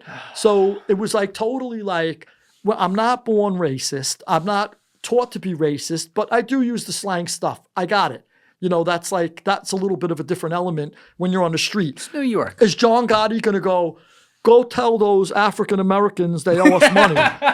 and then go by, and then go straighten out that Asian American, right? Come on, right? Come on, right? Come on. You know, straighten out those fine Asian American friends of ours. Exactly. Right? Yeah. I mean, it would have been more like, go tell that effing egg roll to come up with the money. You know, and nothing against Asian Americans. I love them. I have friends who are Asian Americans. I've dated Asian Americans. I have no problem with that. But I mean, that's just the talk, right? So anyway, when did you first start spending time around the Gottis? Like, when did you first get introduced to Pete Gotti? So, probably late 80s, you know, maybe 90, like that, probably 89, 90. You hit it off with him right away? I got close with quite a few guys from that neighborhood and that clique. So I was close with actually not only Pete's son, but also Joe Butch had a stepson. I was close with him, Joe Butch Correo. Mm-hmm. Jackie Knows D'Amico had a stepson. I was close with him. Uncle Vinasaro had a nephew, Ronnie. I was close with Ronnie. Where are you meeting all these guys? Is there like a networking event for Mobster? I mean, it's like you got to think, right? Probably like you meet guys. You met so many people quickly. It seems like quickly. I mean, you know, you're making money, and I'm ambitious. Mm-hmm. I'm meeting people. I'm a good friend. Obviously, I proved to be a good friend because I went away and I never ratted on anybody. They begged me to rat. I had 3 cases. I never finished that. I had a Secret Service case. I was arrested by the Secret Service. I go, I never threatened the president. What the hell is this for? I practically had nothing to do with the case, right? I used to think that too. Yeah, exactly. Yeah. So they go, no, it's credit card fraud. I go, I don't even do credit card fraud. What are you talking about? Apparently somebody was committing credit card fraud. They were opening up businesses, running 50, 60,000 in credit cards through a business, then closing the business, draining the bank account, closing the business. It was a shell. And then they started screwing each other. So when one guy got screwed, he came to me and he says, can you do me a favor and stick up for me? Back me, go get my money. I says, you tell him I told you to pay the money. Because I had, obviously, by then, I did what I did with people. I was known. Don't test me. So I says, pay the money, I'm pay the money. One thing led to another. Wise guys got involved. Somebody got shot. It wasn't me. So, Understood. The case blew up. Yeah, and the Secret Service pinched us on that. Then I had the FBI case, the heist and hijackings. Then I had a stick-up that I didn't do in the state. You want to talk about not being a rat? My co-defendant in the feds did the stick-up in the state. The state charge I was charged with. I'm charged with a stick-up in the state, a heist. It's a safe. We took a vault. Yeah. We took a vault. Picked up a vault, threw it in the back of a truck and left. They charged me with it. I know it's my co-defendant in the feds. So you want to talk about Sammy, who's a rat, and goes, oh, he's got all millions of excuses why he ratted? I got every excuse in the world. I didn't even do this. Had nothing to do with it. And you took it. I took it. I go, look, what am I going to do? I did other things. What am I going to do? Say it's my co-defendant? Oh, no, hold on. It's my co-defendant in the feds you want, not me. That's a rat. So I go, fine. I think I got 3 to 9 on that case running consecutive. I did another 2 years. You got him. You didn't even get concurrent. No, so they ran part of the state sentence concurrent, part was consecutive. So when I reversed, it should have been concurrent had I finished the Fed sentence. So I reversed the Fed sentence from prison. And then they send me to the state. So when I get to the state, the prosecutor, I tell my lawyer, tell the prosecutor, I go for parole. They hit me right away. I go, son of a bitch. I told the lawyer, I says, tell the prosecutor they got enough of me. They promised they would run the sentence concurrent. He goes, yeah, but you didn't finish the time in the Fed, so that's why it's still consecutive. It's not concurrent. It was so wait, how many years did you do total? I did 8.5 total. But you did 6.5 in the Fed? 6.5 in the Feds when I reversed my case from prison. So then you think you're getting let out one day, and then they're like, oh, hop on this bus. You're going to state. On the state. You're going to the state. You're like, what the fuck? Right. So now I'm shoved off to the state prison, which sucks. Which I'm prison? In Clinton. I'm in the worst prison. Horrible. Eventually, I got sent from Clinton, to Raybrook. Not in Raybrook, which was Adirondack. So Adirondack was a little better than Clinton, but still sucked. Clinton sucked. It was disgusting. Correctional. Gross. I was in Clinton when Vinny was in Clinton. We were sending each other messages in the prison. But I was in a different wing. How would you do that? Well, as soon as I got there, somebody goes, yo, there's an Italiano here named Vin. So I go, yo, really? What's his full name? Yeah, hold on. So I do me a favor, send him a kite. So I sent him a message. He sent me back a message. It was the first time we had seen each other in years. Or not seen each other, but communicated. Wow. So he was in Clinton the same time I was. So then I got shoved over to Adirondack. What years where are we at now? Like 2000? Like 2000, give or take. Yeah, like 2000. So now... where was I? Where was I going with this? Right before you were talking about how your case went consecutively. So I get hit at the board. So I tell them, look, I go to the board, and they tell me parole board. The parole board for the state. As soon as I got there, I was eligible for parole because some of the time ran concurrent. So I'm eligible for parole. I go right to the parole board. They hit me.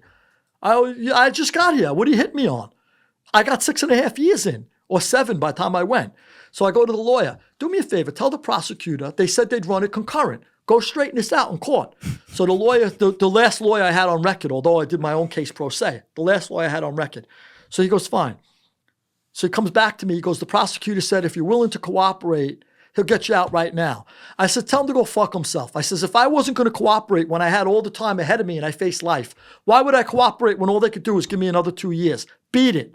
So, so now I go back to the parole board in 2 more years. Now, the worst thing, first time I went to the parole board, I go, oh, I studied this, I learned that, I did this, I did that. And they go, you're hit. So now the second time I'm going, the worst they could do is hit me and max me out at 6 months. So they can't do nothing to me. So they go to the parole board, they go, what have you done with yourself? Nothing. what are you going to do when you got nothing? I was like, yeah, Fuck okay. your mother. Yeah, go shit in your hat. Go scratch. I got nothing to say to you anymore, right? I don't care. Damn it, I make parole. I make parole. What's that scene in Ted It's where wacky. he's like, you fucked a coworker on the Frosted Flakes, and he's like, and I came on the Apple Jacks too, and he's like, we need that. Yeah. You're hired. Yeah, exactly. Exactly. That's what it's like. Exactly. Oh Wild. my God. So I make parole, and then that was it, bro. And was this is it. back in like 02, 01? Yeah, I got something out. like that? I got out in 03. So now I come home in 03. I remember my last team meeting before I come home now. Is your dad still alive too? Thank God Almighty. My father got to see my bestseller. Oh, wow. My father got to see my bestseller. My father got to see my Discovery Channel series. He watched Very it on cool. TV. And they kept repeating it over and over. So he'd see it all. He goes, you're on again. You're on again tonight. You're on again. So it was great. They were playing it a lot. So he got to see, I was like, I told my father on a visit, I says, Dad, I'm going straight. I'm done. I won't do this to you again. I promise you. And he goes, please, don't break my heart, he says. He says, you would have killed your mother if she wasn't dead already. So, wait on me. So I thank God, and thank you for asking that because it means a lot to me. I thank God to this day that he got to see that all. That That's he cool. lived. Yeah, he lived through that and got to see it all. And my father never said he was proud of me. He was old school Italian. Would never give you a compliment. One time he says, all these books around your house, he says, you're still an imbecile. My father would never give you a compliment. And at one point or another, he was dying and I'm sitting in a chair next to him. And he says, something? He says, I'm very proud of you, Louis. And it was the first time. I almost fell off the seat. Wow. It's also when I knew he was dying. I said, he's going soon. A lot of those guys, they don't say it with words, though, Never. but they say it in other ways. I guess so. You know what I mean? Yeah, guess so. I know exactly Old what you're. school. I know You a do, lot of right? people like that. Yeah. It's But common. that's cool that they actually said it to you. got it towards the out. end. You got to see all that Yeah, as well. they got it out. Thanks. Yeah. They had my books in the house, and every time like a country would buy Mob Rules, 20 languages, bought the translation rights. So Yeah, every what time, was Mob Rules? Mob Rules was a freak thing. My friend Harry Stein, who's a brilliant writer. Harry Stein is the son of Joseph Stein, who wrote Fiddler on the Roof. Oh, shit. Crazy. Yeah. Okay. Yeah. Harry Stein's a brilliant writer in his own right, extremely intelligent man. We're bullshitting on the phone one day, and he goes, you should write a book about the Mafia's business savvy, where if you take away all the violence and you just highlight how smart they are as business people, I think I think it would do good. I go, yeah, you sure? I don't know about that. So I pitch it to my agent, Lisa Queen, who's a doll. I go, hey, Lee. I go, what do you think about this idea? She goes, I love it. I could sell that. Now, Lisa's very, very, if Lisa can't sell it, she tells you she can't sell it. She spits it right out. If she tells you she could sell it, you got one foot in the door. So she goes, I could sell that. So she's kidding me. So I put the treatment together. David Moldauer, who was working for Penguin Portfolio at the time, scooped up the book. I write it. It took me about a year to write. Unlike this book that took me 7 years, this trilogy. This took 7 years to write. 7 Well, years. it's 3 books. 3 books Yeah, and a lot of research. Yeah. I read hundreds and hundreds and hundreds of books. I was literally like going deep into the archives, newspaper articles Yeah, and stuff. we'll have to bring you back and do a full podcast on this love because to. this is all about, like, we've been talking more centric to you today, but this is about the entire history. I'd love to of talk the about US it with you. mob. Yeah, and we're as gonna have I to do understand it, you're an expert yourself. You'll enjoy it. Back in the day, I was pretty good at it. That I'll would be say cool. That's how I've said this a few times on the podcast before, so sorry if this is repeated. But when I was in high school, I got assigned to write like a long ass research paper on the Sicilian Mafia. Wow. Right. And so this was like when YouTube was now fully around, and there used to just be documentaries on YouTube and books in the library. And I just read everything. I watched everything. I knew every guy, whatever. And it was before everyone in pop culture was like into the mob. So when they started making, when they started doing a lot of these interviews that were blowing up online in 2016, 2017, I'm like, where the fuck you been? Yeah. You know what I mean? Yeah. But I knew a lot of this stuff. And then when I moved up to North Jersey, I never ran with any of these guys. I don't know any of them, but I knew a lot of people who did, and not by choice either, I might add, usually.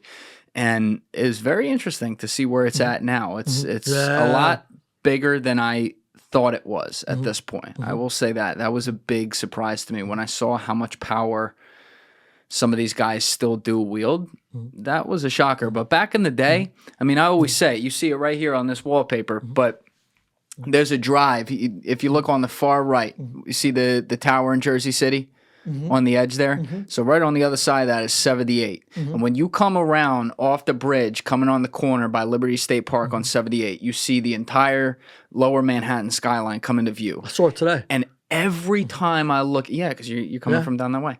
So every time I look at that, no matter what, or when I'm walking along Sinatra Drive up here in Hoboken, and I look up at all the buildings, I'm like, not one of those fucking things went up without the permission of the Mafia. 1,000%. How crazy is 1,000 without the rebar, without the concrete, without the anything, the trucks. Even today, a lot of the buildings that go up, it's like you can think what you want of that, but it is true. It is 1,000% true. I covered in this book, which is volume 1. It goes from 1860 Sicily to 1960 America. Yeah.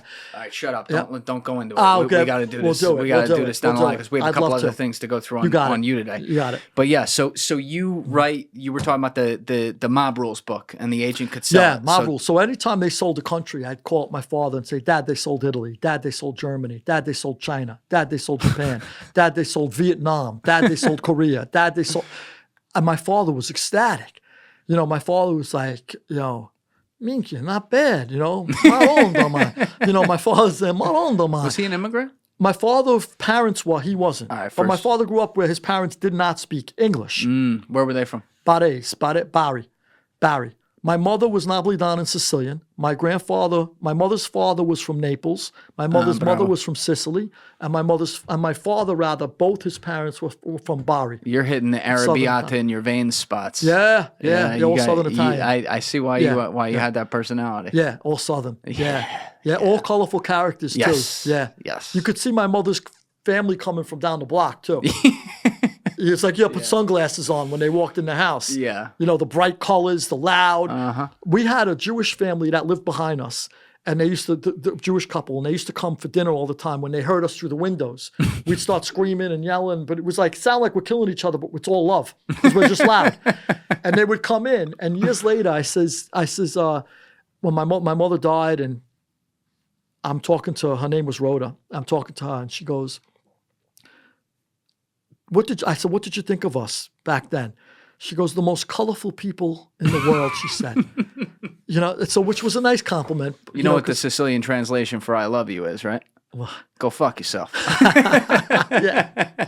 I talked about, in the I won't get into this book, but I do talk about these two Sicilians are fighting on the street, and it ends with one throwing a bottle at the other's head. And I said, usually in the Sicilian custom, that's ends with a passionate kiss, these fights. Oh. Yeah, which is nice. Yeah. You got to close it up. It's all love and war, right? Yeah. But I got you off it again, though, the Mob Rules book. Mob Rules, yeah. Basically, it was really successful. And when I went to my last team meeting before I left prison, they go, what are you going to do when you hit the street? Construction, join the union. My mother's side were all in the union, operating engineers. I thought about it at one time, right at the beginning. Then I had an education, and I wanted to write. So I says, I'm going to go out, and I'm going to become an international best-selling author, I said, with a straight face. I started cracking up. They doubled over laughing. Here I am today. That's exactly what I am. There you are. Yeah, so it's You've done a lot of reading. You had to learn how to write through that, I'm guessing, right? Yeah, I learned how to write by reading. I mostly read nonfiction. However, I went through a long period where I read nothing but fiction to learn how to write. So I read Tolstoy, Dostoevsky, the Bronte sisters, Flaubert, all these great masters of 19th century fiction. And I said to myself, everything they know about writing is in their masterpiece. For example, Madame Bovary. Everything Flaubert knows about writing is in Madame Bovary. You need only look deep into what he's doing, how he tells the story, how he introduces a character, how he develops the plot, how he exits a character, how the middle is, how the end is, etc., etc., etc. And I took notes in the margins, and that's how I taught myself how to write. Wow. Yeah. So each time, instead of going to university or having a professor, I had the greatest professors in writing history. Who could teach you more about writing than Tolstoy? Correct. If you read Anna Karenina with that in mind. I think since writing is a creative endeavor, I do think it's best learned experientially. I do wish in college, that's one small regret. It's not a big one, that I wish I had taken a writing course or two there. I didn't, but I am a writer. And I don't think it really caught. It would have been nice to have it just to see like how they did it, kind of, so to speak. But I always just learned through capturing in my own voice how other people would structure things, if that makes sense. It does. So obviously, like, I mean, you read 7 books, like you figured out how to do it. But that's amazing, man. Yeah, like self-taught through all that. Yeah. And then how'd you end up with the National Geographic opportunity and hosting documentaries, which, by the way, like, aren't, as we've said, aren't about the mob necessarily. They're about a bunch of different things. I was in, the Brits were good to me. They brought me over there a lot. And I used to go on book tour there. I was actually... The Brits, I tried to get into American prisons a number of times to help the inmates. I wanted to push reading. I wanted to build libraries in American prisons. And I've done a lot of pushing to try to get through the doors, and they always shut me down. In America, we have this superiority complex where we know what we're doing. You're not going to tell us. You're an ex-convict. Beat it, buddy. The Brits were like, oh, come over. Tally-ho. Exactly. Tally-ho. Exactly. Come over and go into our prisons, help the inmates. So I would go there and I would promote literacy inside the prisons. Oh, that's cool. Yeah. So I was doing it for a while. I did the Prince's Trust. I did it inside a lot of the prisons up and down the UK. And then one morning I wake up and I got a phone call. And it's a 44-00144. And I'm like, okay, the UK's calling. Hello. And they said, yes, inviting you to Downing Street. Downing Street? For what? You're given an award. Prime Minister Gordon Brown, through his wife. You went to 10 Downing? For an award. They gave me an award for promoting literacy in the UK. The Brits were great. That's pretty cool. It was wild. I went to, first of all, I get the invitation and it says, you have to submit to a search. You have to do it. I go, does everybody get this? I asked them. Or is this just me? Yeah. I got the 45 on the waist. Exactly, yeah. So they said, no, everybody gets it in the age of terrorism. I go, okay, fine. Yeah. So, yeah, it was wild. They brought to 10 Downing Street. So anyway, I was in London, and I was doing either BBC or Sky News for something, and this production company reached out to me, and they said, look, we want to do a show with you. And I said, sure, what do you want to do? Let's discuss it. I don't want to do bada bing, bada boom, that shit. Leave me alone with that crap. I want to do something that helps people, the world, the animals, the earth, etc. So they said, well, the pitch was inside prisons. You're going to go inside prisons and you're going to give the viewer an inside look at a subculture that they've never seen before. So I go, well, I guess I'm the right guy for it. I've been in state, county, feds, medium, max, you name it. I've been there. I've been there while people were murdered. I've been there, I've been there for the violin practice in Otisville. I've been there for everything, right? The worst and the best. Let's do it. So that was the Discovery Channel series. And then from that, I stuck with TV for a while. But, I was in Sicily. The German media conglomerate, Axel Springer, somebody there read my book, Mob Rules, and says, we want to invite you to Sicily. We don't pay our keynote speakers big money. It's a retreat for editors once a year. But we'll fly you in first class. We'll show Where in Sicily? Agrigento. Ooh, it's beautiful Isn't down it? there. The ruins With the incredible. ruins, yeah. Incredible. Awesome. Yeah, incredible. Sicily's got everything, man. I love Sicily. It's got everything. Yeah. It's my roots, too. My mother's mother. So actually, I came out of a Sicilian womb because my mother's Sicilian to my mother to me. So even though I'm Napolitan and Barese, too, the wombs are all Sicilian. Sicilian. The wombs are Sicilian. I don't think I've heard that one before. It's pretty good. It's true. Yeah. So anyway, they go, look, we'll put you in the presidential suite, and etc. So were you right on the coast? It was. I saw when I went up top. I climbed a couple of hills. I saw the waters right there. So it's not far. It was beautiful. So I mean, I spent most of the time though at the Villa Athena, which is where we stayed. And I'll tell you why I spent most of my time there. They sit me next to the Germans. Everybody speaks German as a first language, English as a second. It was Axel Springer from Germany, the media group. So I said, okay, they sit me next to a guy who speaks fluent English. He's 90-something years old, introduces himself as George. I hit it off with him. We talk about history, the Middle Ages, the Reformation, the Renaissance, and then we go up and through the 20th century, and he says to me, I fled the Holocaust with 16 shillings in my pocket. Whoa. He left Austria when the Wehrmacht rolled in. Whoa. I said, get out. You survived the Holocaust? He goes, yeah, unfortunately, my grandmothers didn't, but I survived. He goes, I want to publish your next book. Who is this guy?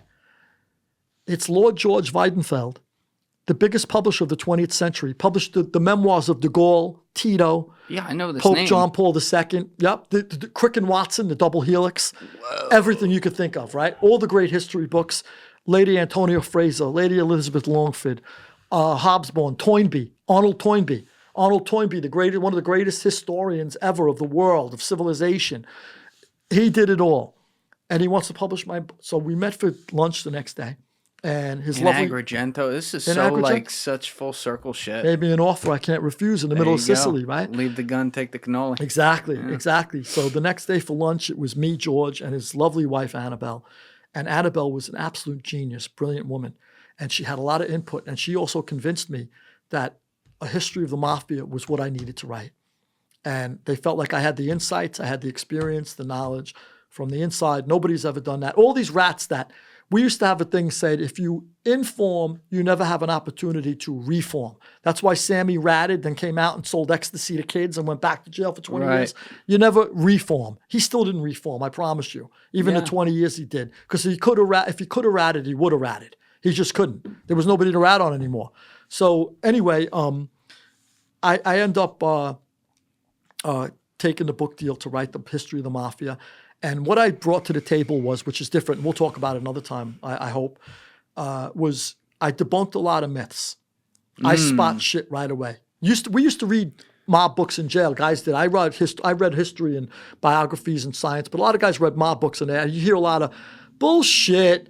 Who wrote this crap? How much though when you're, because you went away right before you were going to get made, right? Into the Gambinos? I would have been made before, definitely. And when I came home, my friend proposed me. He said, I want to put you up. And I said, I'm done. Oh, wow. I'm done. Yeah, my dear friend. I said, I'm done. I'm done. Okay, yeah. Good for you. Yeah. Well, that's tempting, I'm sure. Yeah. But how much, when you're coming up in this stuff with some of the old timers, even the young timers around, how much is you learning this history through the word of mouth, everyone talking about it? Good question. I talk about that in my book too, because it's a great question. It's almost like the oral tales told in the Homeric times or to Talmudic times, right? Homeric or Talmudic, the ancient Jews, the ancient sages, or the ancient Greeks. A lot of it is oral tales. You learn things. The streets is, but it's more contemporary. Vinny Goomba did this, or Joey Fingers did that. It's less Luciano, Anastasia, that stuff. You might hear their name once in a while, but I promise you, John Gotti didn't know a lot about the history of the Mafia when he took it over. Didn't seem like the most scholarly guy. Exactly. This guy whacked that guy, here we are. Exactly. This is how you take over, right? So just like our presidents, I mean, I don't care what president it is, Republican, Democrat, they don't know a lot about the history of the country, most of them. They're not, they're politicians. They have the political animal instinct in them. And they get people who, if they're smart, they get people who are historians to say, well, in Athenian times, this is what happened. Like, well, look, when we invaded Afghanistan, I knew the whole history of Afghanistan. Oh, yeah. The Empire's dying. Exactly. Yep. Did anybody talk to these people before we did this? Like there's something here to think about. Even Russia, they go, well, we could just hit Russia with missiles now. It's not like when Napoleon went in the snows of Russia, and fought Kutuzov. And Kutuzov retreated until he could fight back and then start beating up the French, et cetera, et cetera, et cetera. Hitler didn't take note of that Hitler, Barbarossa, right? Yep. Hitler, Barbarossa. Okay. Exactly. God knows his shit. Yeah, I do. So, this is like, I feel like things are different, but things are the same. Yes. Be careful. Be careful. They're not just going to roll over. So, I would urge restraint in some ways where they're not. I think that would be important. But anyway, that's learning history. Did as far as like learning all the way back in history, then did you do a lot of reading like Selwyn Robb's stuff and things like that? When I wrote this, when I began to research for this history, that's when I caught up with the Selwyn Robb stuff. Yeah. Yep. Let me see this, because you had this is what I love to look at in books like this.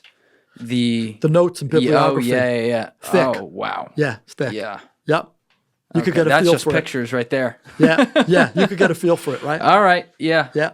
Yeah, you did your homework. I'm still at the M's. Yeah, exactly. Yep. So wow. And that's just volume 1. So each of the volumes, is another room full of books.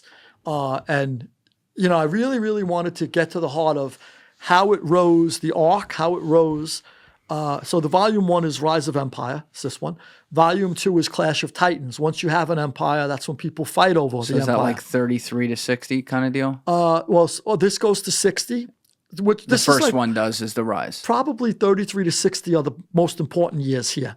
So, but you said you went all the way back to 1860. Right. So 1860 to 1960 is this book. And you're calling that The Rise. The Rise. Okay. Yep. But like you said, though, I would say that if you had to pinpoint the real rise, repeal or prohibition, actually. Yeah. So and then Clash of Titans starts with like the Bananas War, that type of stuff. Exactly. Bananas War. Kennedy administration, 1960, goes into the Bananas War in the 60s. That'll do it. Gallows. Yeah. Challenging Poaching. Yeah. So I go through all of that. That's the Clash of Titans. Everybody's fighting. And then the Autumn of Empire is, most unfortunately, my own time. 1985 to 2005 when I came home. Dude, I'm nerding out right now. Yeah, you're going to enjoy it. This is right up your alley. I'm going to read all of them, and then we're going to do a podcast again on it. For sure. I don't even want to. If we get into it right now, we're going to be here for another 8 hours, and Alessi's going to want to murder me. Easy. But I have another question for you that is unrelated to that. I read this morning, because, again, this was like last minute coming in. Yeah. But you converted to Judaism? Is that right? I did. What went into that? Yeah, so at some point or another, I told you, I realized there is a God. I realized I was being punished. I realized that there's a karma. There's karma, there's natural justice, the world is round, however you want to slice and dice it. If you're a Buddhist, if you're a Hindu, if you're a Jew, if you're a Muslim, if you're a Catholic, if you're a Christian, whatever you are, most of us believe in this idea that there's a higher power, that there's natural justice, that there's karma, and what you do is going to come back to you.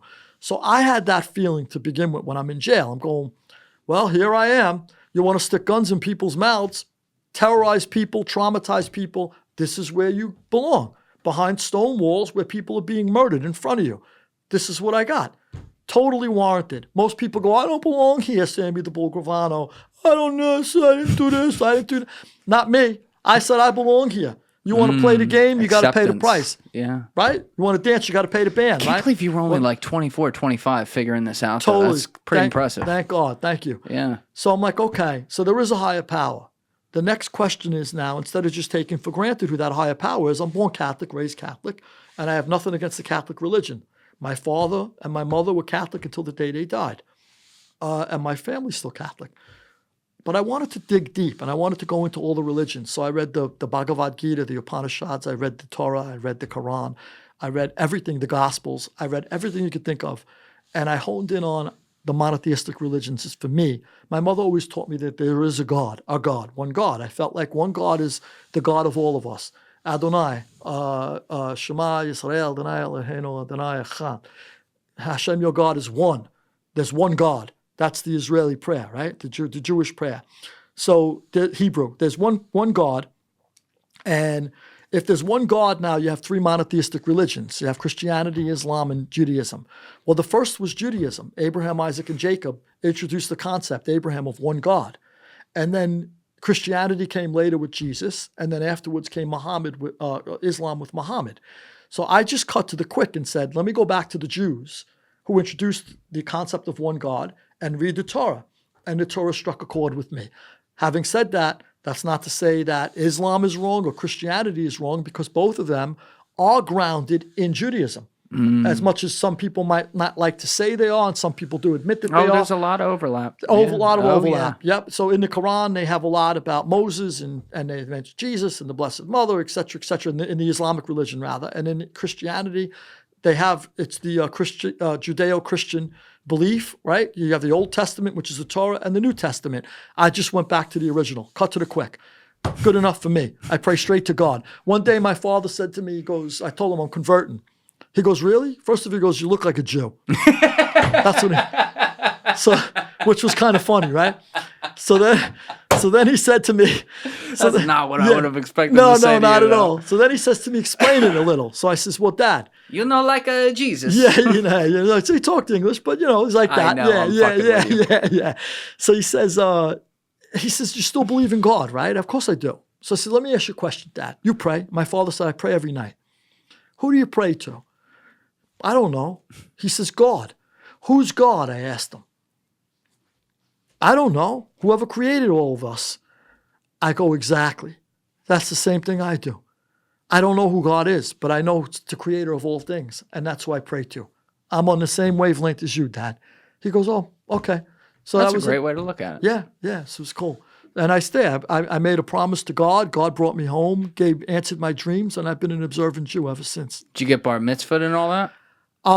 No, but I did take, when I converted, I had to take a little drop of blood. Luckily, my mother had me circumcised. You had to take a drop of blood? From my pishadil. Yeah. Wait, what? Yeah, so you got to get circumcised, right? When you're a Jew. Jews are circumcised. It's part of the religion. You know, God said to Moses, circumcise your son. A lot of non-Jews are circumcised now. Right, he had Abraham do it, Isaac. Right. Okay, so I was circumcised. My mother had me circumcised at the hospital at the time they were doing that. So why'd you have to prick your prick?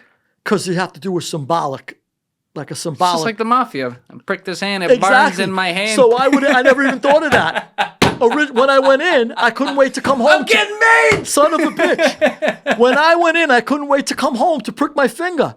And I ended up pricking my prick. Look, you joined the Jewish Mafia. Yeah. There you go. Where you, son of a La Cosa Nostra. For Jews. Yeah, La Cosa Nostra. How do you say La Cosa Nostra in Well, my friends bust my balls. They go, so bad. Don't forget you're still an Italian. That's what my friends always say to me. So I said, well, I'm an Italian Jew. Do you wear the hat around them?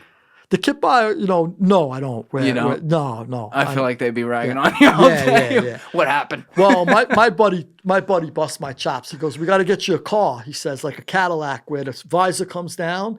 And he goes, when you see, us, he goes, the fedora pops on your head. And he goes, but when you see your Jewish friends, the kippah goes down. So he goes, he busts my chops. So, yeah, my friend Kevin. Oh, my God, man. Yeah. Dude, this was so entertaining. Yeah, I'm so glad you came in. Like I said, we're going to have to do it again. We will. I want to work something out. I want to read them first, and then I want to work something out next year. Maybe we can get creative with this and do a series where we have different people sit in with us. I don't know. I'm thinking out loud right here. That'd be really cool because you're covering the whole era. Unpacking Sicily is one thing that doesn't happen online a lot. I would love to do some content on that because it's fucking wild over there. Yeah. So we could do that and then figure out some other ways to get a meeting of the minds here on that. But I'm looking forward to this a lot. And Lou, thank you so much for doing this, man. Thanks, brother. I had a great time with you. All right. We'll put the links to all your stuff down in the description. So go check that out. Buy Lou's books. I know I'm going to be doing that right when we're done here. So join me. Everybody else, though, you know what it is. Give it a thought. Get back to me. Peace. Thank you for watching this episode, guys. If you haven't already, please smash that subscribe button and hit that like button on the video. It is a huge, huge help to getting our videos into the algorithm on YouTube. So thank you to everyone who does that. And also, if you don't already follow me on Instagram, you can get me at Julian Dorey Podcast for daily exclusive clips that we put out from the show, or on my personal page at Julian D. Dorey. The links are in the description below. See you guys for the next one.